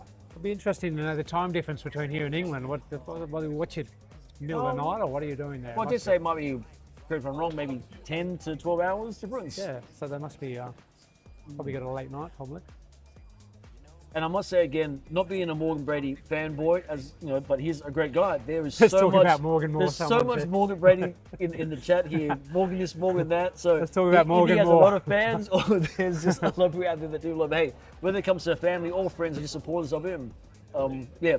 Morgan is fast, and I think you can say it because I must say, when it comes to say Dylan Bell, Jeffy J especially, they are fast guys. Like they are fast guys. You may not see it from the taping, but being next to them and having them pass me on the track, they are fast guys. It just puts Morgan Brady even that much more faster above them. So Yeah, yeah, definitely. shout out to all of them. But it's not Morgan downstairs saying, let's talk more about Morgan, is it? He wouldn't be that kind of He guy, might would have he? a few iPhones down He's for like- himself and he's down there. just jumping on there. Morgan. I'm sure it's not him. It's got to be, his friends and supporters and everybody, And as someone says in the chat, the Bradys are all here. Well, Brady Bunch Yeah, it is. nice. There you are. Yeah, nice. Shout for Sean Moffat and Chris Spencer. Oh yeah, of Chris course. Spencer. Yeah, now Chris Spencer, he's one of the organisers and everything of this, but he's one of those guys. He's like a quiet achiever. He doesn't really big note himself or anything. You'd never know that he's. Yeah. But behind the scenes, he's doing so much, and he's doing a lot for the So sport. much. And he's got an incredible ethic for out there on the track and everything. He's no nonsense. He's not like I'm the greatest rider He's around. the but sort of he's- guy that you will just see come off from the track, not think much of Yeah. until he's past you, he's gone. And remember, like the he is assassin, yeah, and he he's was- the reigning champion from last year as well. Yeah, Let's it's not like, forget about that. Never, ever, ever underestimate Chris. Mm. Like, if you think, I got this guy. There's no way. You know what I mean? He's just like Peter Parker in Spider-Man, isn't Yeah, he? he's just like, yeah, the he's big Peter Parker unassuming, and big you know. Spider-Man. but once he pulls that helmet on, it's like another story, isn't it? And also speaking of behind the scenes, Chloe Fletcher. So Chloe Fletcher, yeah, of course, he's racing amazing. in the E-Skate Yeah, Challenger she had a series. good run before. The AUS PEV app that you see that most of you, I hope all of you have downloaded and looked upon from, that was actually developed by Chloe Fletcher, and she put some real effort into that, and it shows. It looks so polished and professional that I've never seen a better interactive app in my entire life when it that's comes down to it. such a good interface and everything. When are the results being released? That's what someone asking. So I'll try to get the time frames for you, but very soon we're going to have the presenting of the first, second, third place podiums for each of the classes: E-Skate and EUC, Novice, Challenger, and Pro, and also the supplementary awards, as we spoke about ones that have been voted. I think the riders, in terms of each person who's been a racer, has been able to vote for another race that they think deserves an award because they've been outstanding at some it's a point in people's time. choice. Yeah, people's Rider's choice, choice or rider's something. choice. That's correct. Yeah, Yeah. sure. Someone's wanting when the presentation's going to kick off. You got an idea of that? If you'll excuse me just for like maybe 2 minutes now, I'll find out for you, so you're not all hanging around for a long time or a short time. I'll be No, back I can stay with you exactly- and just talk some whatever. If you put some questions I'll in be there, back. maybe I can answer them and stuff. Yeah. the time By of the your way, this is my presentation. first ever live stream, so forgive me if I do something offbeat or something. But yeah, keen to see your questions and comments. Can't believe we're watching from all around the world this race. It's worldwide, which is fantastic. It's been an incredible event just from a rider's point of view. I mean, I'm not involved in the organisation of this, but the crew that run this are an absolutely fantastic bunch of people. Can't fault them, and they put so much into this. It's ridiculous, behind the scenes, and just the amount of emails and preparations and group chats and things that they do just keeps everyone join you. going. Oh yeah, thanks. Now happening. this guy here, I don't know if you're aware of who he is. Just introduce yourself for a second. Yeah, sorry, I was talking earlier. So Oh, you were. Oh, they know who you are. Okay. Yeah, see, that's it. So go for it. All right. How are you all doing, guys? When will the interview, Morgan? Asking for a friend. He's just gone to ask. Not sure. So I think in a couple of minutes, they're going to do the presentation. So what we'll do, we'll set up a camera facing this way so you guys can see that. And then hopefully if the mics reach, we can kind of do that. And then, yes, later we will get Morgan, I guess, to come over here. Oh yeah, And jump you in can the have hot a little seat. interview, Yeah, have a which will be chat. cool. Or some of the riders will, Definitely. I reckon they'll be keen for I reckon that. he's probably having a lie down now Yeah. after his race. It's probably pretty hard. Imagine there's a lot of celebrations Yeah, happening yeah. downstairs and Yeah. everything. So Yeah, it's all probably going on pit lane down there. Yeah, He's probably exactly. surrounded by well wishers and everybody. But yeah, and then if you guys have any other questions or Yeah, anything in comments or particular, anything, yeah. whatever, Anything you want to know? Or... track layout. I was thinking maybe later or in a little bit, if you guys want another tour of the track, like a slow tour, I could do the FPV and Yeah. you guys can have a Yeah, bit do- more of a look at the layout. Do you know if we're going to be doing anything like a heroes lap where we all go out and just the fun thing, or Not sure. Maybe. That would be Maybe good after if we could all finish. presentation, but Maybe it it's might be maybe wrapping up. Yeah, because not I think we sure. did that last time. Yeah, we could do ECU interviews. Yeah. Yeah, definitely. We can. you Yeah, want- we do you can. want We me can get to those get guys somebody? up. Do an interview with them. Can I go get somebody? Or? Yeah, sure. Okay, I I'll don't just know check too out much for a about minute. the ECU people, And I'll but get someone in the hot definitely seat, would be so- great to get them I'll be on. back in a minute with some riders.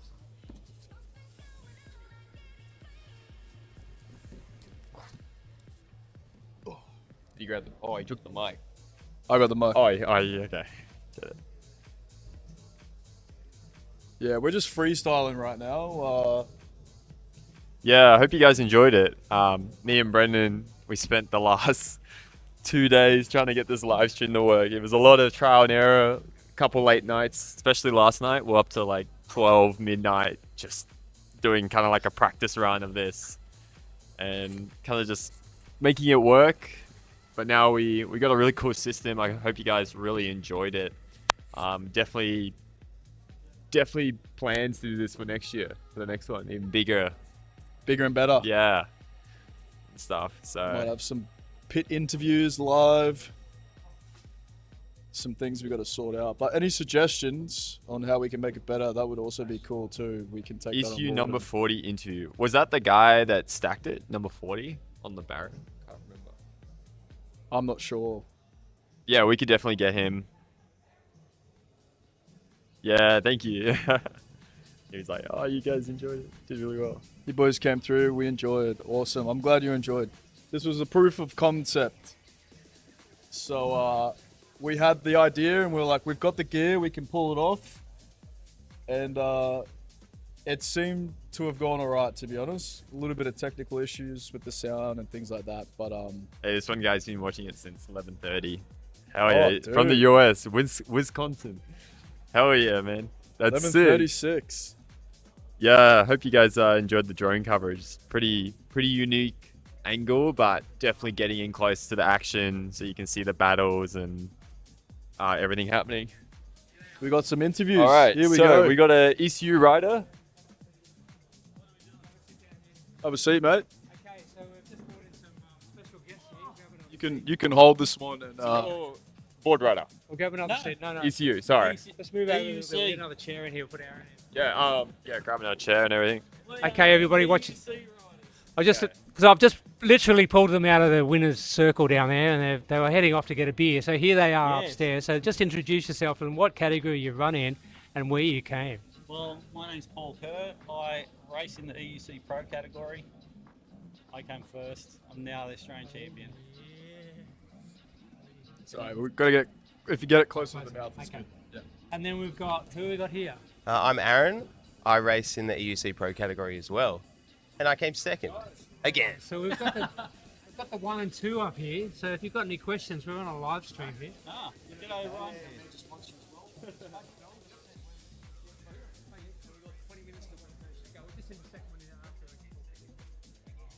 So we want to know. Everyone's watching from England, from the USA, from everywhere. They want to know. Well, I reckon they want to know what's it like to actually race out there. Tell us what it's like to be.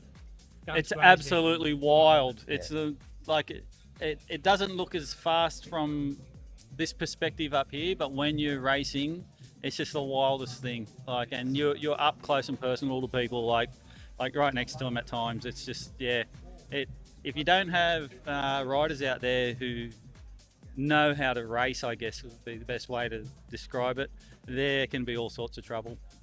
Yeah. What about you, Aaron? Yeah, it's totally different to riding in any other environment. Once you think, oh yeah, I'm a pretty decent rider. As soon as you hop onto the track, you're using different muscles you've never used. The adrenaline is spiking. Totally different, and it's intense. Oh yeah, and it doesn't matter how hard you go when you're training, it's nothing like in a race. You push yourself way over the limit, and it's just like it's controlled uncontrollability. You're going as hard as you literally can. So just if we're doing the live stream at the moment, if you're there watching from England, you've got any questions for the guys, just put it in the chat and we'll have a look. See if there's anything you want to know. There's a live chat and everyone's commenting. Who won the F18? That we don't know yet. That would be me. I think maybe. Who knows? I think we've got a bit of a scoop here. I think we can pretty much say that we've got the winner here. I think we would have the winner right here. Yeah. Unless some unforeseen circumstance. I don't know what it could be. To someone. Oh yeah, I've had a few people ask me for it. Don't you worry. Oh really? Or there could have been a false start or something that we don't know about yet. But, maybe. Pretty much, I'm calling it on behalf of the whole event. Okay. What do you think? I think that's fair. Now, to be fair though, tell us about the start, because I know you got the start, right? But what happened? Well, in second position on this track, you actually have a slight advantage. If you can get good acceleration, you get a better line. So the person in first position, to get out in front, they have to sort of take a suboptimal line and do the same acceleration.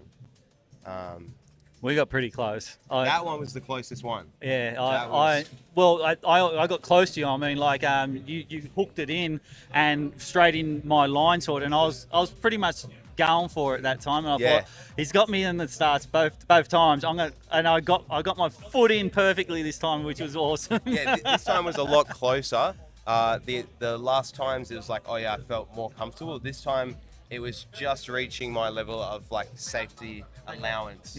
So I'm sorry to interrupt there, but we've only got a few minutes before the presentation, so we're going to hand it over. We have one of the great sponsors here that's going to have a couple of words. So if we want to Thanks just for jump watching, in there, guys. and thank you. Thanks for coming. Thanks for watching. See ya.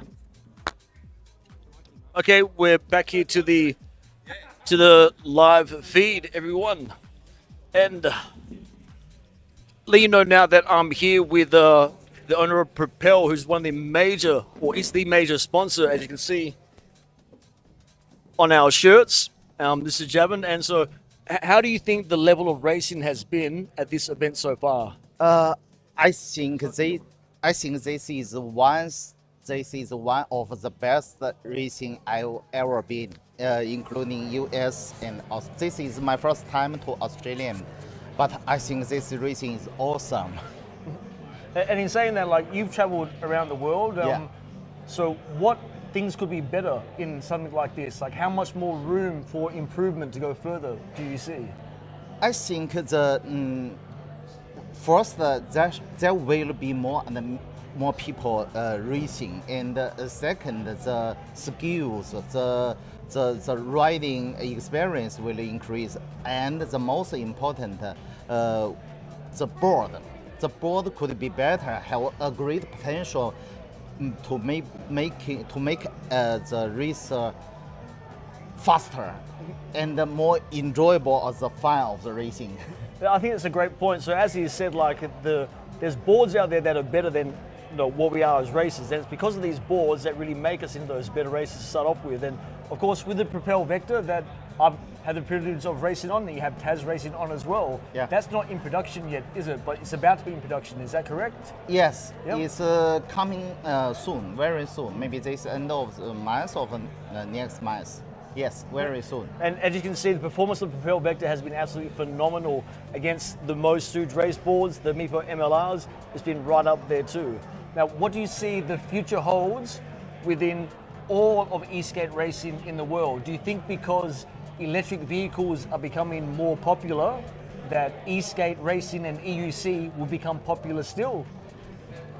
Yes, I think racing is one of the best style of electric skateboard. It will make more people know electric skateboard and find the fun of racing, electric skateboard racing. That's really, you guys are doing awesome. This is a very great job. And also, know with the Propel, they make some great boards, either be for racing with the Vector. You've got the Ruckus, you have the Endeavour as well. Yep. And in saying that, they have something that caters for all levels, whether you want to go off-road, on-road, or race. And also, as we said, a great starting point as well. If you want to get into racing or some more recreational riding that is safe and secure, Propel is always a great way to go as well. And it was 2017, I think you said, that you first started Propel, the company. Is that correct? Yeah, 2019. 2019. Yeah. So that was, of course, pre-COVID as well. And just think in the last 8 years, you've come this far. What have you got in the works that we may not know about? Have you got some new projects that are coming up? Yes, we do, but not at the time to release. But Propel is focused on different scenarios: off-road, racing on the track, different city commute. We have different board for different scenarios, different fun. Propel want to make a board extremely for this scenario. So for racing, this is one style, one fun of electric skateboard, but I also want more people know there are a lot of fun. Off-road, we have off-road independent suspension board for off-road ride. You can enjoy more the nature, find the fun in the nature. We have the street board, 2-in-1 and a lightweight portable board. Big difference, Big different. Different board for different use, for different fun. I think racing is very good, very fun. Yeah. So as you see with Propel, they've got all these lines that, of course, when it comes to the race direction, you've got Propel Vector. all-wheel drive involving nature, recreational off-road trails. They've got the board for it. They've got the portables and have the recreational. So whatever stream of riding or racing that you want to follow, Propel, our #1 sponsor here. And I want to say thank you very much to Javelin. Thank you. Thank you. We're going to have the trophy presentation, the podiums right now. So you may be blank for a tiny moment. Then we'll get the presentation. So I'll see you soon. See you guys. Okay. Thank you. All right. All right, we're good. All right, guys. So now, as you can see, we are off camera, but we're still on mic. What's going to be happening is that we're going to be running through to the presentations and the podiums. We're just setting up the awards. camera to point towards the presentation. We're going to see if these mics reach. And then, yeah, they'll start that and we'll capture all that. So we'll just switch quickly. Got the world's longest HDMI cable, which is pretty funny. Let's see if this works. And again, unless you've done the calculations at home, ladies and gents, we really don't know exactly there we go. who's going to be on the podiums of 1, 2, and 3. We'll just go to the stream. Actually, you can hear, right? We're going to walk down the end, and we're going to see if we have audio. Still got audio, bro? All 1, right, 1, let's 2. see.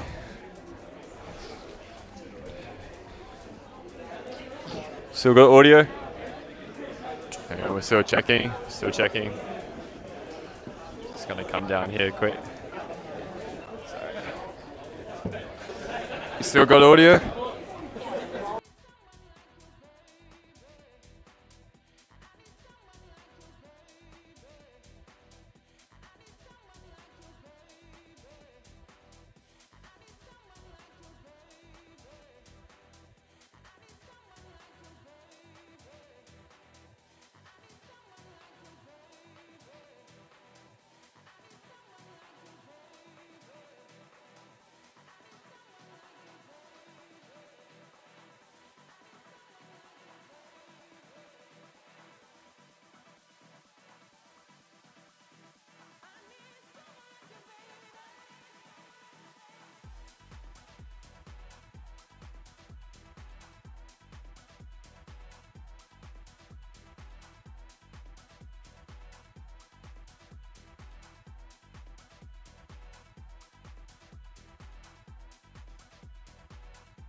Tested 1, 2, 1.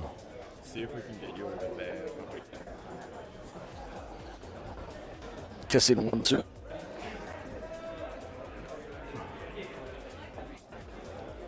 How's it now? Bit iffy? Yeah. Sorry guys, we're just trying to sort out a mic. It sounds like we're good. Yeah. Okay, so live and chat, we're back. So we're only moments away now from actually taking on the presentations for, I believe we'll start with the EUC Novice, Novice E-Skate, Challenger EUC, Challenger E-Skate, Pro EUC, and then Pro E-Skate as it is. So I'm not sure what is on the live chat you can see, but I'm just opening the podiums now, and we'll be going underway very, very soon. So, big shout outs, of course, to all your favorite racers. So the guys on the podium, Yeah, they are on the podium 1, 2, and 3, but it's a big representation of what has raced this entire weekend. Everyone's put their heart and soul into it, where they came first, second, third, or last place. And again, why just be behind the screen next year when you can actually be here yourself as well? Hope to see you all here.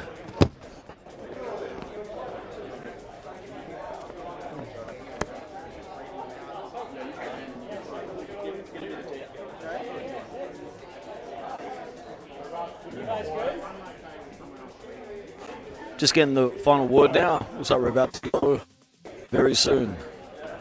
Apologise if the audio quality is a bit rough, guys. The line of sight for the audio is a bit tough, so hopefully it's not too bad.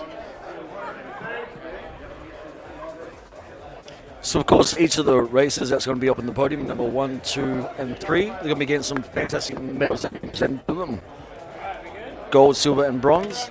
Plus, there's a few extra supplementary prizes put out as well. 1 more minute to go.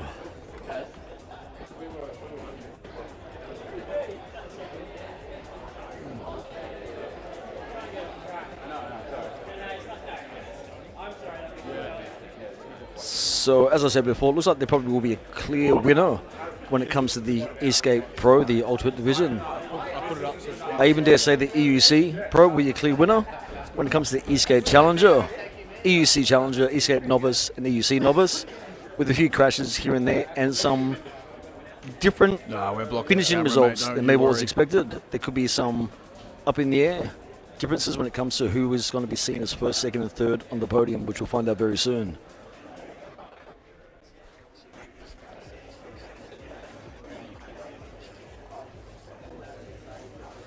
Now, everyone's all about having fun, coming down to it, but it is racing to begin with. There will always be a clear winner, clear second, third, but as I say, everyone's a winner when it comes down to racing. The community has been fantastic as we've been down here, and who's to say next year whole results could be turned around, something different.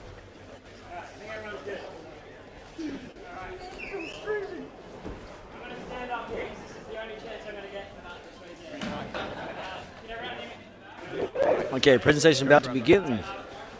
If we don't have a live video stream to it, then I'll be commenting through it and at least fill you in on what's happening.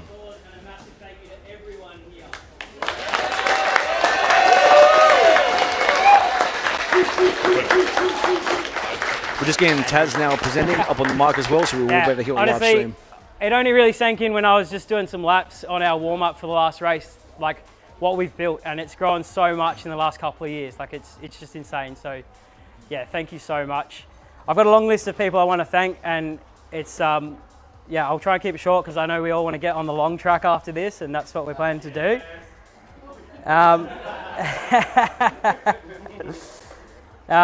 Firstly, I want to thank the Ezra committee, Chloe, Chris, Pete, Lockie, Alex, and Jay, with a special thank you and a special mention to Rory and Aaron, who also helped out so much. Honestly, it doesn't happen without these guys at all. Like it just would not happen. So thank you very much.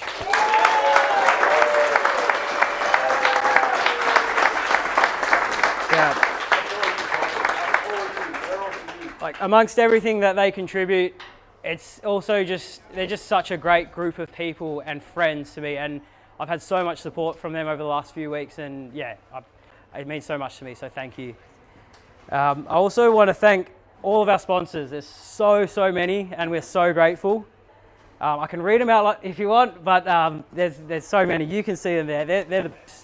I'm going to read them out. So for those who are here, our presenting partner Propel and the team Jarvin and Vivian, we're so grateful for your support.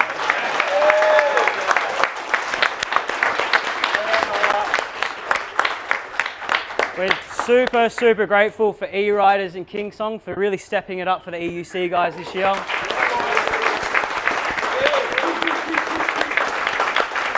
Can't see E-Cruise. Tom and Alan from E-Cruise. The E-Cruise team have been amazing. Just such great support.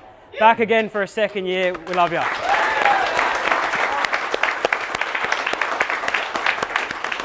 And of course, also great to have Radium step on board for this year. We're really thankful, and we're great to see you on the track and in the pits. So thank you so much. Also, want to give a special mention to Craig and the community of E-Skate Oz that you've built. Honestly, it contributes so much to this event as well, so thank you so much.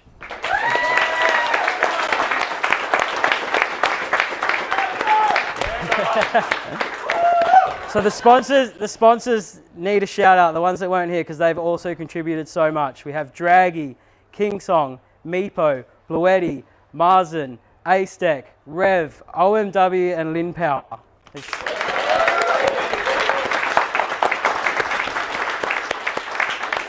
I'd also like to give a massive shout out to Dan from Ungoverned. I'm not sure if he's still here. That's a shame. But he's a local to Coffs and he's helped us out so much. He received all the prizes to his house. We absolutely filled up his garage. We actually sent 3 pallets to him and he had to turn them away and he sent them to the freight company. But he's just been such a massive help and he's given us a bunch of local knowledge and helped us out so much. So massive thank you to Dan.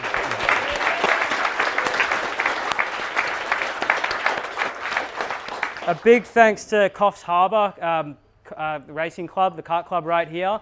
Their hospitality has been like next level. Like so much support, so much engagement online. They've been supporting us here at the venue. Like I could go on and on about how much help they've given us, and I got to say we're definitely coming back. Like they just.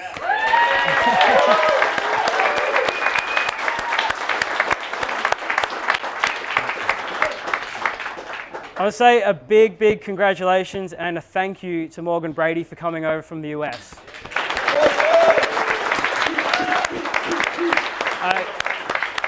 There was so much uncertainty about whether or not you were going to be here. I know you had a crash like 2 weeks ago, so it's massive, and I'm so grateful that you were able to make it. So well done.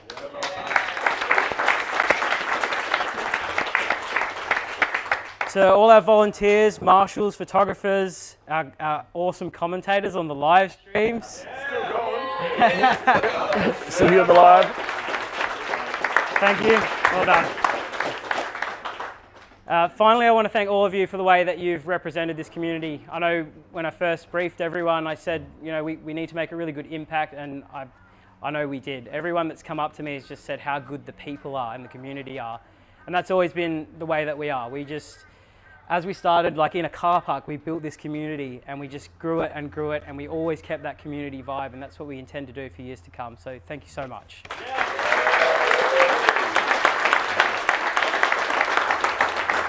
So before we roll onto the podiums, I've got a couple of awards. We have our first award, which is the Community Award. Now this was left out in the open, and we were waiting for people to come up and tell us about people who have helped out this weekend. And we had a couple of people come up and mention a guy who was here for the track test day a few months ago when it was raining, and he slipped and he injured himself and he ended up in hospital. And since then, he's been helping riders prepare for the race. He's shown up for this whole weekend. He's been helping them with their boards, and he's just put in so much community spirit that he absolutely deserves this. So I want to say massive congrats to Daniel O'Brien. You got a prize here. Yeah, that's the prize. Yeah. Well done, man. Thank you. Well done, I'm getting back up here. I like it up here. So another one is our Racer's Choice Award. So this was the award that everyone voted for, and it was open to all the racers to select a guy who just showed, like, he was a standout for the weekend. And it was actually a landslide vote, wasn't it? Like, it wasn't even close. And that goes to Clayton. Yeah.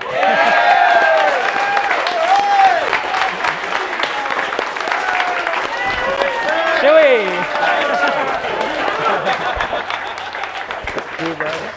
Well done. I'm pretty sure you're getting some slicks as well. I think you get some slicks. Where are they? I'm getting him some slicks. Hang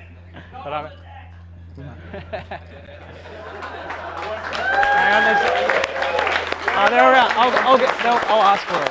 They got to give me. So there's also been a bit of a mystery award just pop up recently from Mr. Craig Taylor. So I might hand it over to you now unless there's anything else to say. I think I got it all. But yeah, thank you all again. Here's Craig.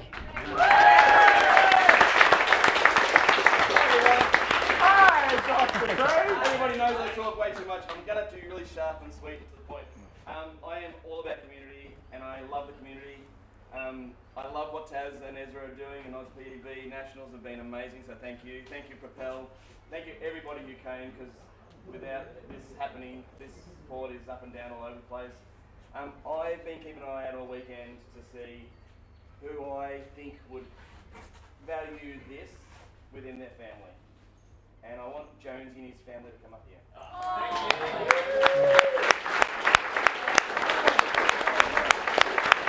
Right there. Yeah, you are. This is a Meepo Airport. Yeah.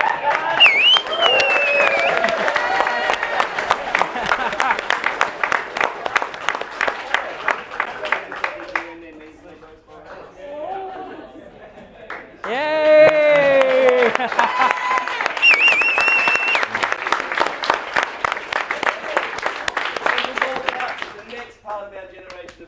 That's right.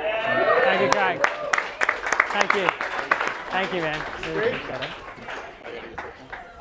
I might move down here, actually. I want to see some stuff. Thanks, Craig. My name's Pete.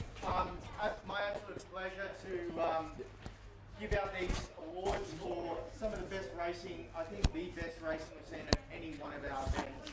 But, yeah, I'm going to hand over to Steve from E-Riders and we'll say a few words. Hold that one. Sure. Good afternoon, everyone. I'm Steve from E-Riders, the EUC sponsor for this year's Nationals. Thank you.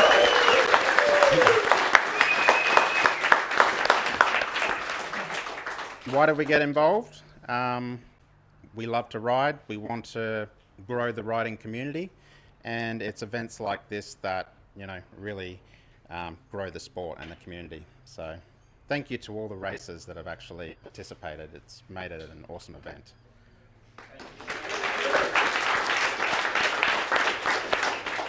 I have to give a real big thanks to Kingsong, one of our manufacturers. This is a first for the EUC community in Australia. They put up an F18, one of their flagship wheels there, worth $5,500. And we're super grateful for them to actually step up and get behind the riders of the event this year. So thank you, Kingsong.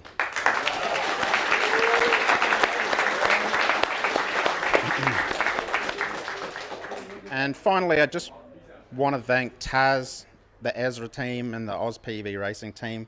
3 days of racing is a huge amount of time and effort behind the scenes that not everybody knows about and will not see. And just wanted to say thank you.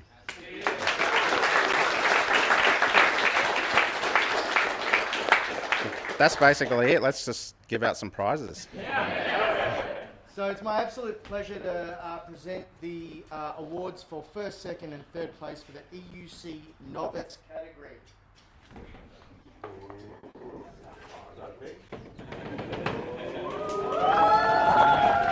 Alright, in third place we have Joe. Joe Whittingham. Woo! Well done, Joe.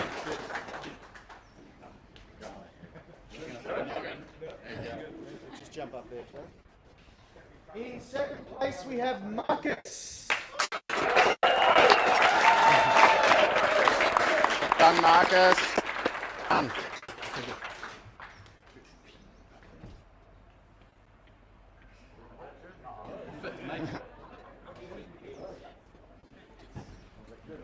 And in first place, with an incredible race, held the pack,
amazing suite of races there. In third place from WA, Shay.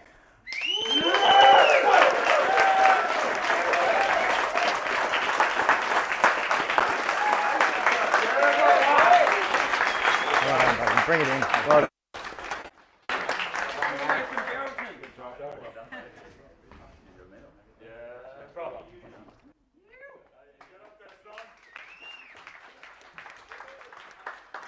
now 1 and 2 was always going to be hot, and yeah, there was some fierce overtaking. I love watching these two guys race. Second place this weekend was Aaron Watson. Well done, Aaron. Well done, brother. Well done.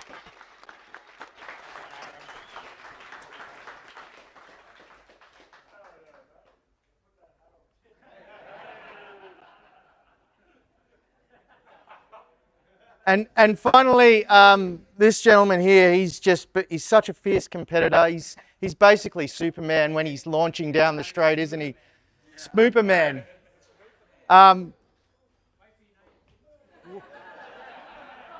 Well done to Paul Kerr.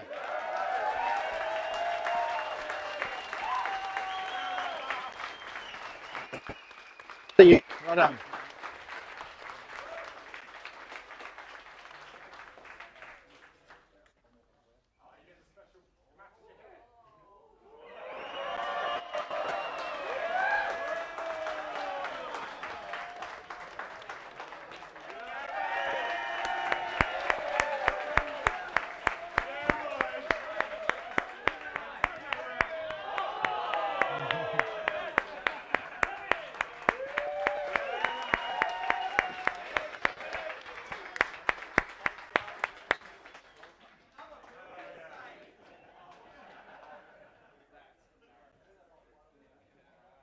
Thanks, guys.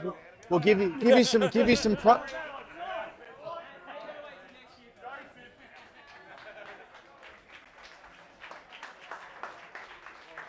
Jalvin. Okay, this is for novice. So you can grab these and grab the hats. Yeah. So grab them now. Grab them now. Yep. No. Now. Yep. And just the bronze, and one hat. Yeah. All right, E-Skate this year. This is close to my heart as an E-skater. And it's really awesome to see some new entries in here, people that we've never seen before. And they put in a great performance. I was very, very impressed. We had some youth rise up as well, so I'm very, very happy with how it all went, and we saw some great racing. In third place, dear friend of mine, Lachlan Tung.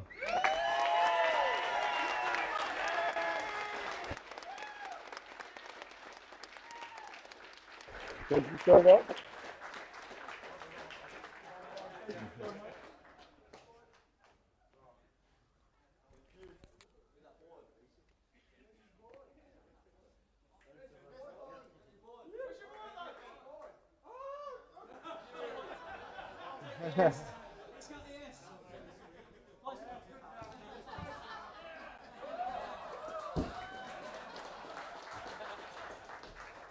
In second place, you talk about the future of E-Skate. From our own backyard right here in Coffs, Justice.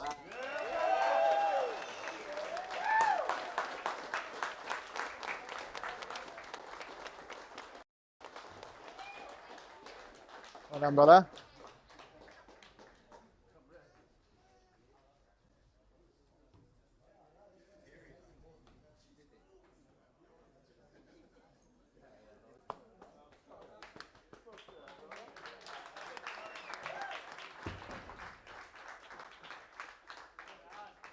And in first place, brilliant effort all weekend and very consistent, Dan.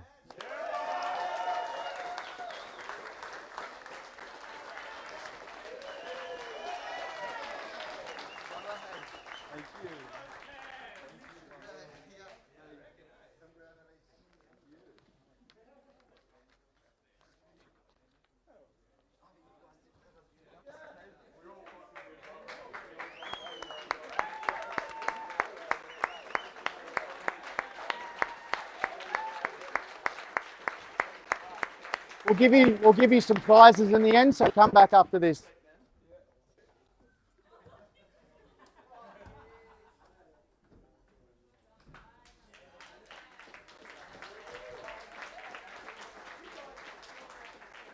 Ready? All right.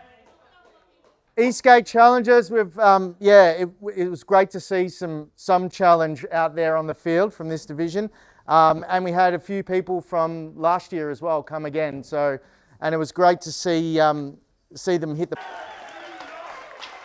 Well done, brother. Well done. Well done.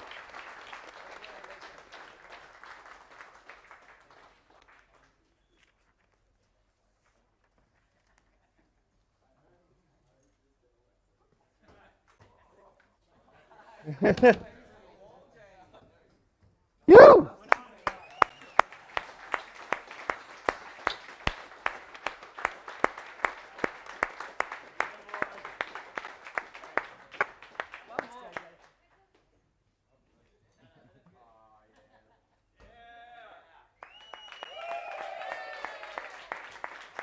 You guys come back later on, I'll give you your prizes, okay? No worries.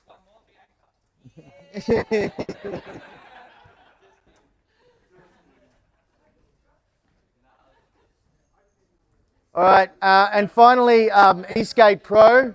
I had the pleasure of racing with my peers, and it's awesome to be out there. It's absolutely exhilarating, and these guys are so fierce, the competition, but then off the track, it's great to be good friends as well and show that camaraderie. Actually, that was all for all divisions this weekend. So in third place, our own person from WA, Jeff Cameron.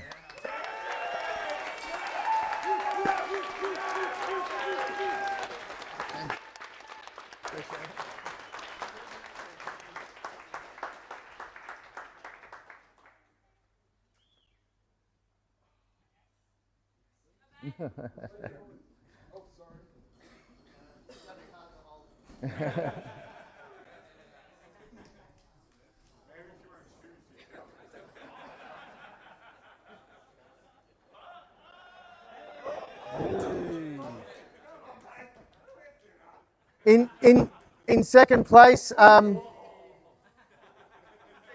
there, mate.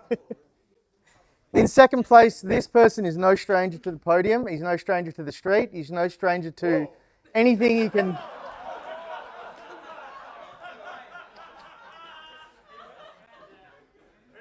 He's no stranger to a mountain board. He can do anything, and I was so glad to see him perform as good as he did this weekend. Dylan Bell.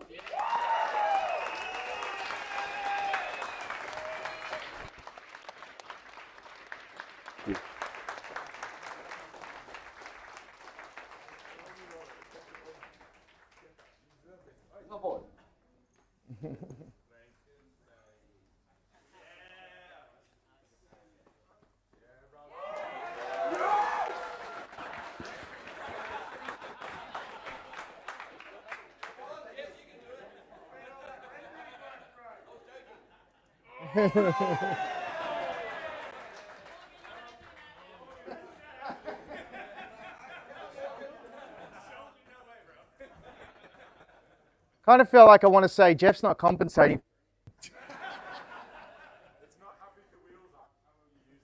And it's my absolute pleasure. This guy came from all the way over the States and he was just flawless the whole weekend. He was an absolute pleasure to be around and race against. Morgan Brady.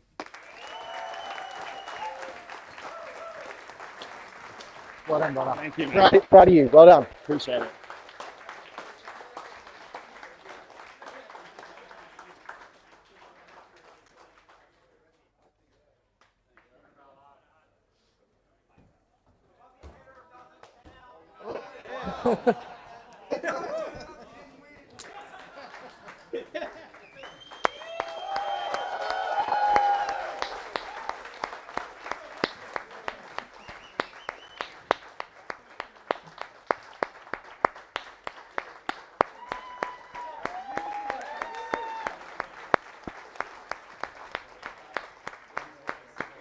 You guys just wait around and I'll give you your prizes. Yep. That concludes our proceedings. Thanks to everyone again for coming. It's absolutely amazing, amazing turnout this time around, and we hope to see you next year.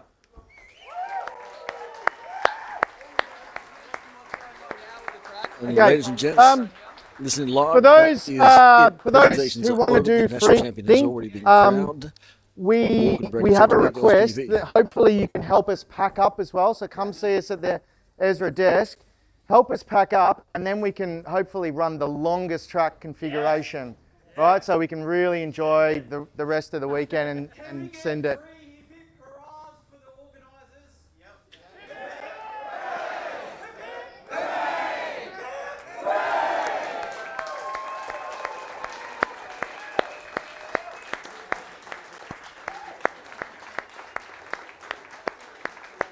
All right, so if you want, come see us at the desk down Ezra HQ.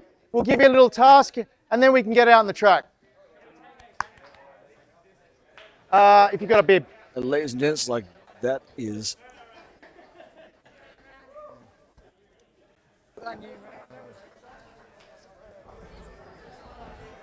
Can I get all the prize winners? All the prize winners, please.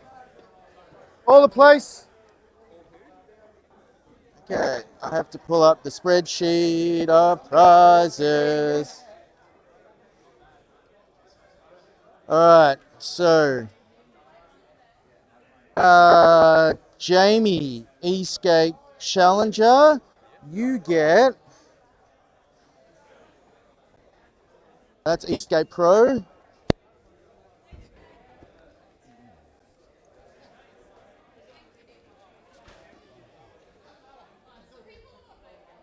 E-Skate Challenger, you get Meepo. Meepo Rover. There you go, boy. Appreciate it. Jay, what were you? You were third, were you, in E-Skate Challenger? Are we unpacking them and giving it to them, or just giving them the box? Just give them the box. It's probably better, man. Maybe just ask the people to try and get a photo with the product if you can at some point. Even if it's not here, if it's sometime in the next few days, the sponsors will be stoked. Like, it was one of the requests from a lot of them. Oh, okay. Sorry. No, it's not. It's too difficult to try and do it. And they already had their hands full, so yeah, sorry. Yeah, but if you're able to at some point take it out of the box, even like get a photo of it in front of the track or something, that'd be sick. Yeah. Jay, you were third, were you?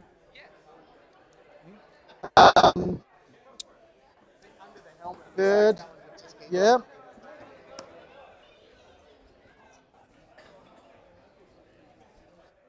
You get yourself a pair of Lin Power trucks, and there's some other goodies in there and a radium helmet. Extra slicks weren't in there.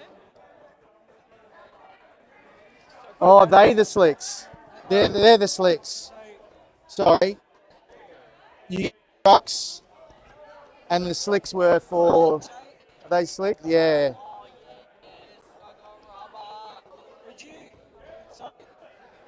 Originally, this was meant to go Morgan, you get the A-Stack RS1. Morgan. Oh, that one's for you. Okay, you want me to leave it there for now? Let's go. Oh, yeah, good. Okay, we're All right, back. guys. What we're doing is we're waiting for what is the newly crowned We're gonna do an national interview champion, with Brady, Morgan. of course, international star all the way from Chicago, Illinois. Those of you on the chat, you may have seen already the absolute massive Brady bunch, as we might call them. Morgan Brady supporters have been live and happening. Here he is, And we'll be talking to him very soon. the man That's the himself. way over here now. All right, you want to do the interview? We'll do it here with the backdrop. So as we come now. You know, I'll just hold. Easy. So, Morgan, pretty haven't really known, but on the live stream chat, you've had some massive support from your family my and family friends. and friends, yeah, they're going crazy in there. I dare say, like, the majority of the watchers on there were from your crew there. Like, and again, what with the time frame over in Chicago at the moment? You know, I don't even know, but it's probably close to midnight now. Motorsport. So you've been crowned what's called the unofficial World E-Skate Champion #1. Is that what you would call yourself? A couple times. I think I got to beat Jack Farah again. Jack's really, really fast. He's another one of the guys over in the States. And the last time I raced him, he got me. But I had the fastest lap, but he beat me in the race. So. At E-Skate Con, wasn't it? No. Well, I had the last E-Skate Con. I had a DNF because my board failed. But I'm talking about the last full send this year. Oh, there you go. We were out at Willow Springs in California. And it was a great, beautiful race. Jack won that one. So I can't call myself world champion right now. But we're trying to get back there. So there's always going to be that rivalry that you find. Now, when it comes to the Australian competition, how hotly contested do you think that has been for you? It was right there where if I made a mistake, it would be difficult enough to get back around Dylan. So I just had to be controlled and flawless. And but yeah, just as long as I got a good launch and was ahead, it was just basically kind of relax into a good, easy pace. And I was still able to walk away. I think I was riding at about 80% of my pace. But I don't have healthcare over here. So I was trying, and I just had a crash 2 weeks ago. So I was really trying to, all right, just how fast do I have to go to win? And try not to go any faster than I need to, be good in self-control and just really be dialed in the whole time. And I was able to do that and have no mistakes, no major issues. I did have a little off-track adventure into the grass during practice, but that, is neither here nor there. That's fine. So do you think if you were to say the same with your level of skill, do you think the racing, if you were to come back to Australia next year, will be up a notch as well? Yeah. And I really tried to pour into all the guys here too and move the whole sport forward. So I want them to give me a better challenge next year, and that's what we need for the sport. And I can't say too much now, but there's some cool developments, I think, for the future of electric board racing that will make it more accessible for everybody to race at a really, really high level. And I'm really excited about what's to come. That's great to hear. So in terms of how you started, how long has it been from, say, when you first started to get to the level that you're at now? It's like 6 or maybe 7 years, I think. I'm not really sure, but I started snowboarding when I was like 5, though. So I've been on boards my whole life, but I just started e-skate kind of around 2019, honestly, when COVID hit. There's not much to do. And riding around, and I've had a motorsports background, so I immediately was like, well, how fast can I get around corners on this? What would it feel like to race this? Then the first E-Skate Con came around in the States, and I was like, a couple of buddies wanted to go. I was like, well, let's go. That'll be my first E-Skate race. Managed to win it, and then it's just been a roller coaster since then. And that's really what we were trying to promote here as well, in terms of the grassroots of the sport. People that are just watching on one side of the camera, they can be out here next year as well. Yes, and the sports keeps getting safer, keeps getting more accessible, and this is one of the best communities to be a part of. Everybody's super, super open and helpful. It's great. It's cool. And I think that's one of the big takeaways from here as well, was that no matter what level you're at or at no level at all, getting to the sport as an entry, the possibilities are endless when it comes down to it. How many years left of racing do you think you've got left in you? Good 5, maybe. Okay. So maybe 5, 6 years from now, we might be able to take on. I'm hoping that's one of the people that I'm helping train and make them faster. I want one of them to be faster than me one day, and I would love to see it. That would be really cool. That's great to hear. Like, in terms of someone who's the unofficial champion, as we said, just promoting the sport for the young people down there. Now, when it comes to the racing that is here, how would you rate it after traveling around the world, pretty much? This is the best track I've ever ridden on, ever, and it was not even close. Like, not even close. Well, that's a big credit to the Coffs Harbour Kart Club as well, having what is an internationally acclaimed go-kart track, and now as acclaimed by an international acclaimed e-skate track as well. So thanks you very much to the Coffs Harbour Kart Club. Thanks very much to Morgan Brady. Thank you. Still an unofficial world #1 in our eyes, and a great guy all around. We'll see. Thank you very much. Really nice to have you here. Cheers.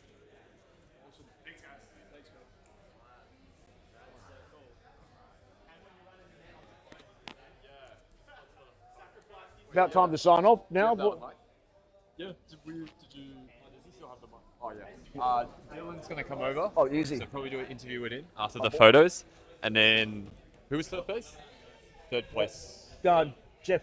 Yeah, sorry, I don't know the names. So Jeff and Dylan, two of my boys from WA, well-known good friends as well, come in second and third to Morgan Brady. In the end, look, Morgan Brady, he's good, but is he beatable? Yes. Is he beatable by Dylan or Jeff? Yes. So who's to say next year if Morgan comes back, they'll be back up there with maybe Morgan in second place? Who knows? But there's always developments that are going to happen around. So we have Propel, one of the major sponsors, who's still producing the Vector to get it top notch, although from personal experience it is top notch as it is. We still have Meepo coming in the background with the MLR, which is a really accessible board for the races that are out there. And of course, Mo with the Sued Race boards, always premium when it comes down to it. So again, thank you to Mo and Sued Race boards. Of course, Sued Race boards being one of the boards that Jeffy J has come third on at the moment. And of course, Liam Evangelista, homegrown with the hardware and the software and the firmware. Thank you to you, because with the board that you put on Dylan Bell for this weekend, he's come in second place in the overall Open Championship. So well done and thank you to you, Liam. I'll head over now and grab Dylan and Jeff.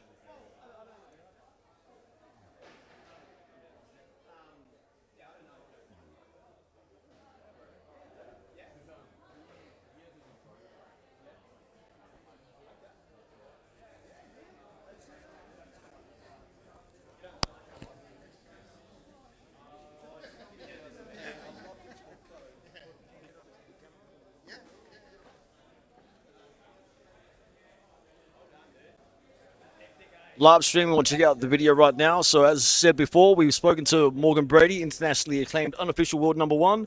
He's one of the homegrown boys. He came in third place. Mo, I know that you're watching out there, Mo. So here's one of your boys right here with the Mo Sued Race boards. That's right. When it comes down to it, third place, absolutely fantastic setting. You're one of the boys from WA, close to my heart. What was it like racing Morgan Brady this time around? Yeah, I've raced Morgan Brady before in the States, and it worked out about the same way.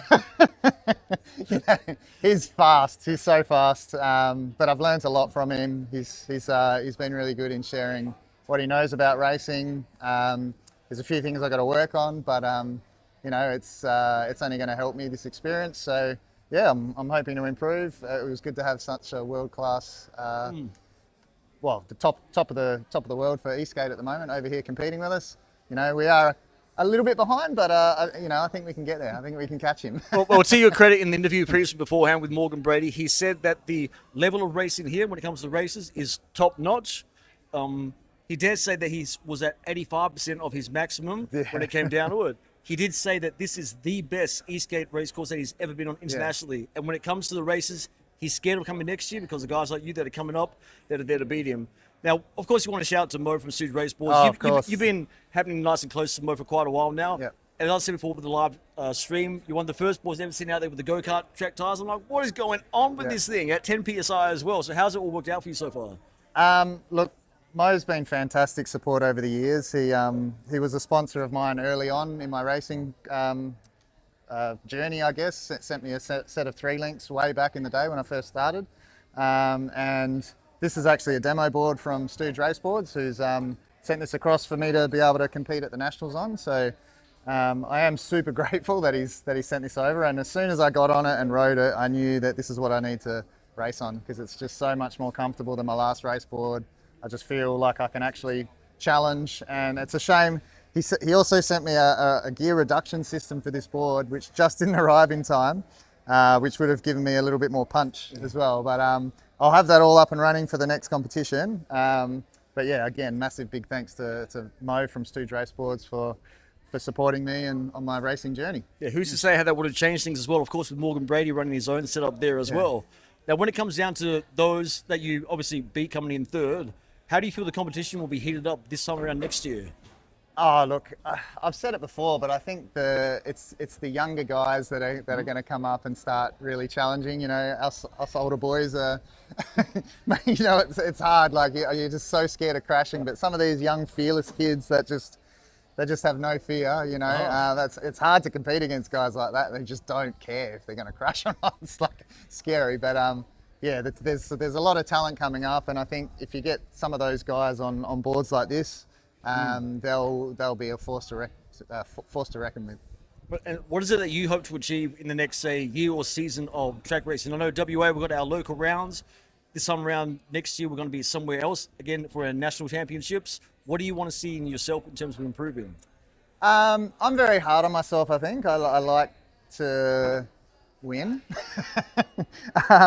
You know, I have been the fastest in the past, but I've dropped back a couple of spots. I'd like to get back to #1, if I'm being honest. I'd love to be that #1 racer again. And I think I've got the potential still, a couple of little tweaks to this, and I think I can get back there. and to be up that number one, not only is it internationally played people like Morgan Brady, but of course Dylan Bell. So Dylan's Yep. be coming over in a moment as well. He's one of these crazy kids I'm talking about, actually. One of these fearless, but he broke his wrist and elbow 4 weeks ago. So he's still mending. And he went out there like there was nothing wrong with him. And this guy's so hyped up Dylan. on coffee, it's not funny. So again, thank you, Jeff, for coming across. Too easy. One of the crew, one of the races, again, third in the Open. And he has still a lot more out of this guy to come. And we'll get Dylan over as well, Dylan Bell. Now, Dylan, as you can always tell, when Dylan's out on the track with the dreads hanging out the back of his helmet, you're always going to be able to tell that's someone like him. But only if it wasn't for the dreadlocks, you will still know that's him. His movements are so fluid, so smooth like butter. This guy, in a game of Twister, this is the sort of guy that you want on your team, the way that he made bends and so forth. So, Dylan, nice to see you again. Nice to see you too, Benjamin. Again, one of the crew. So, with Dylan, you're coming second at this time around to Morgan Brady. I did. It's probably okay to come second to someone like Morgan Brady, but how do you is that you think that you did in terms of how you could have been? I could have been a lot more ready. Like, I had just received this board Thursday night, like the night before the event, so I was super unsure. This is my first time on a four-wheel drive board, and it's a super prototype. We had to do a lot of tuning to even get it close to race ready, and even then we should have spent another week or two testing and tuning it just to really get it race ready. And again, that's thanks to Liam, of course. Liam Evangelista from Radium, homegrown in terms of Australian made and produced. One of the guys to get behind, most definitely within the E-Skate community. And of course, like Liam was racing too. Like, how do you think that he feels having someone who's riding one of his board, but not him himself, beating him? You know, when the second person beats the master. That's what he has me around for, right? That's why I get paid the big boards. And those of you who don't know, you probably have seen someone on YouTube somewhere doing a mono on an e-board. This is probably the guy that you end up seeing in the first place here as well. So when it comes down to, like, of course, I race with you with our local productions as well, with Jeffy J.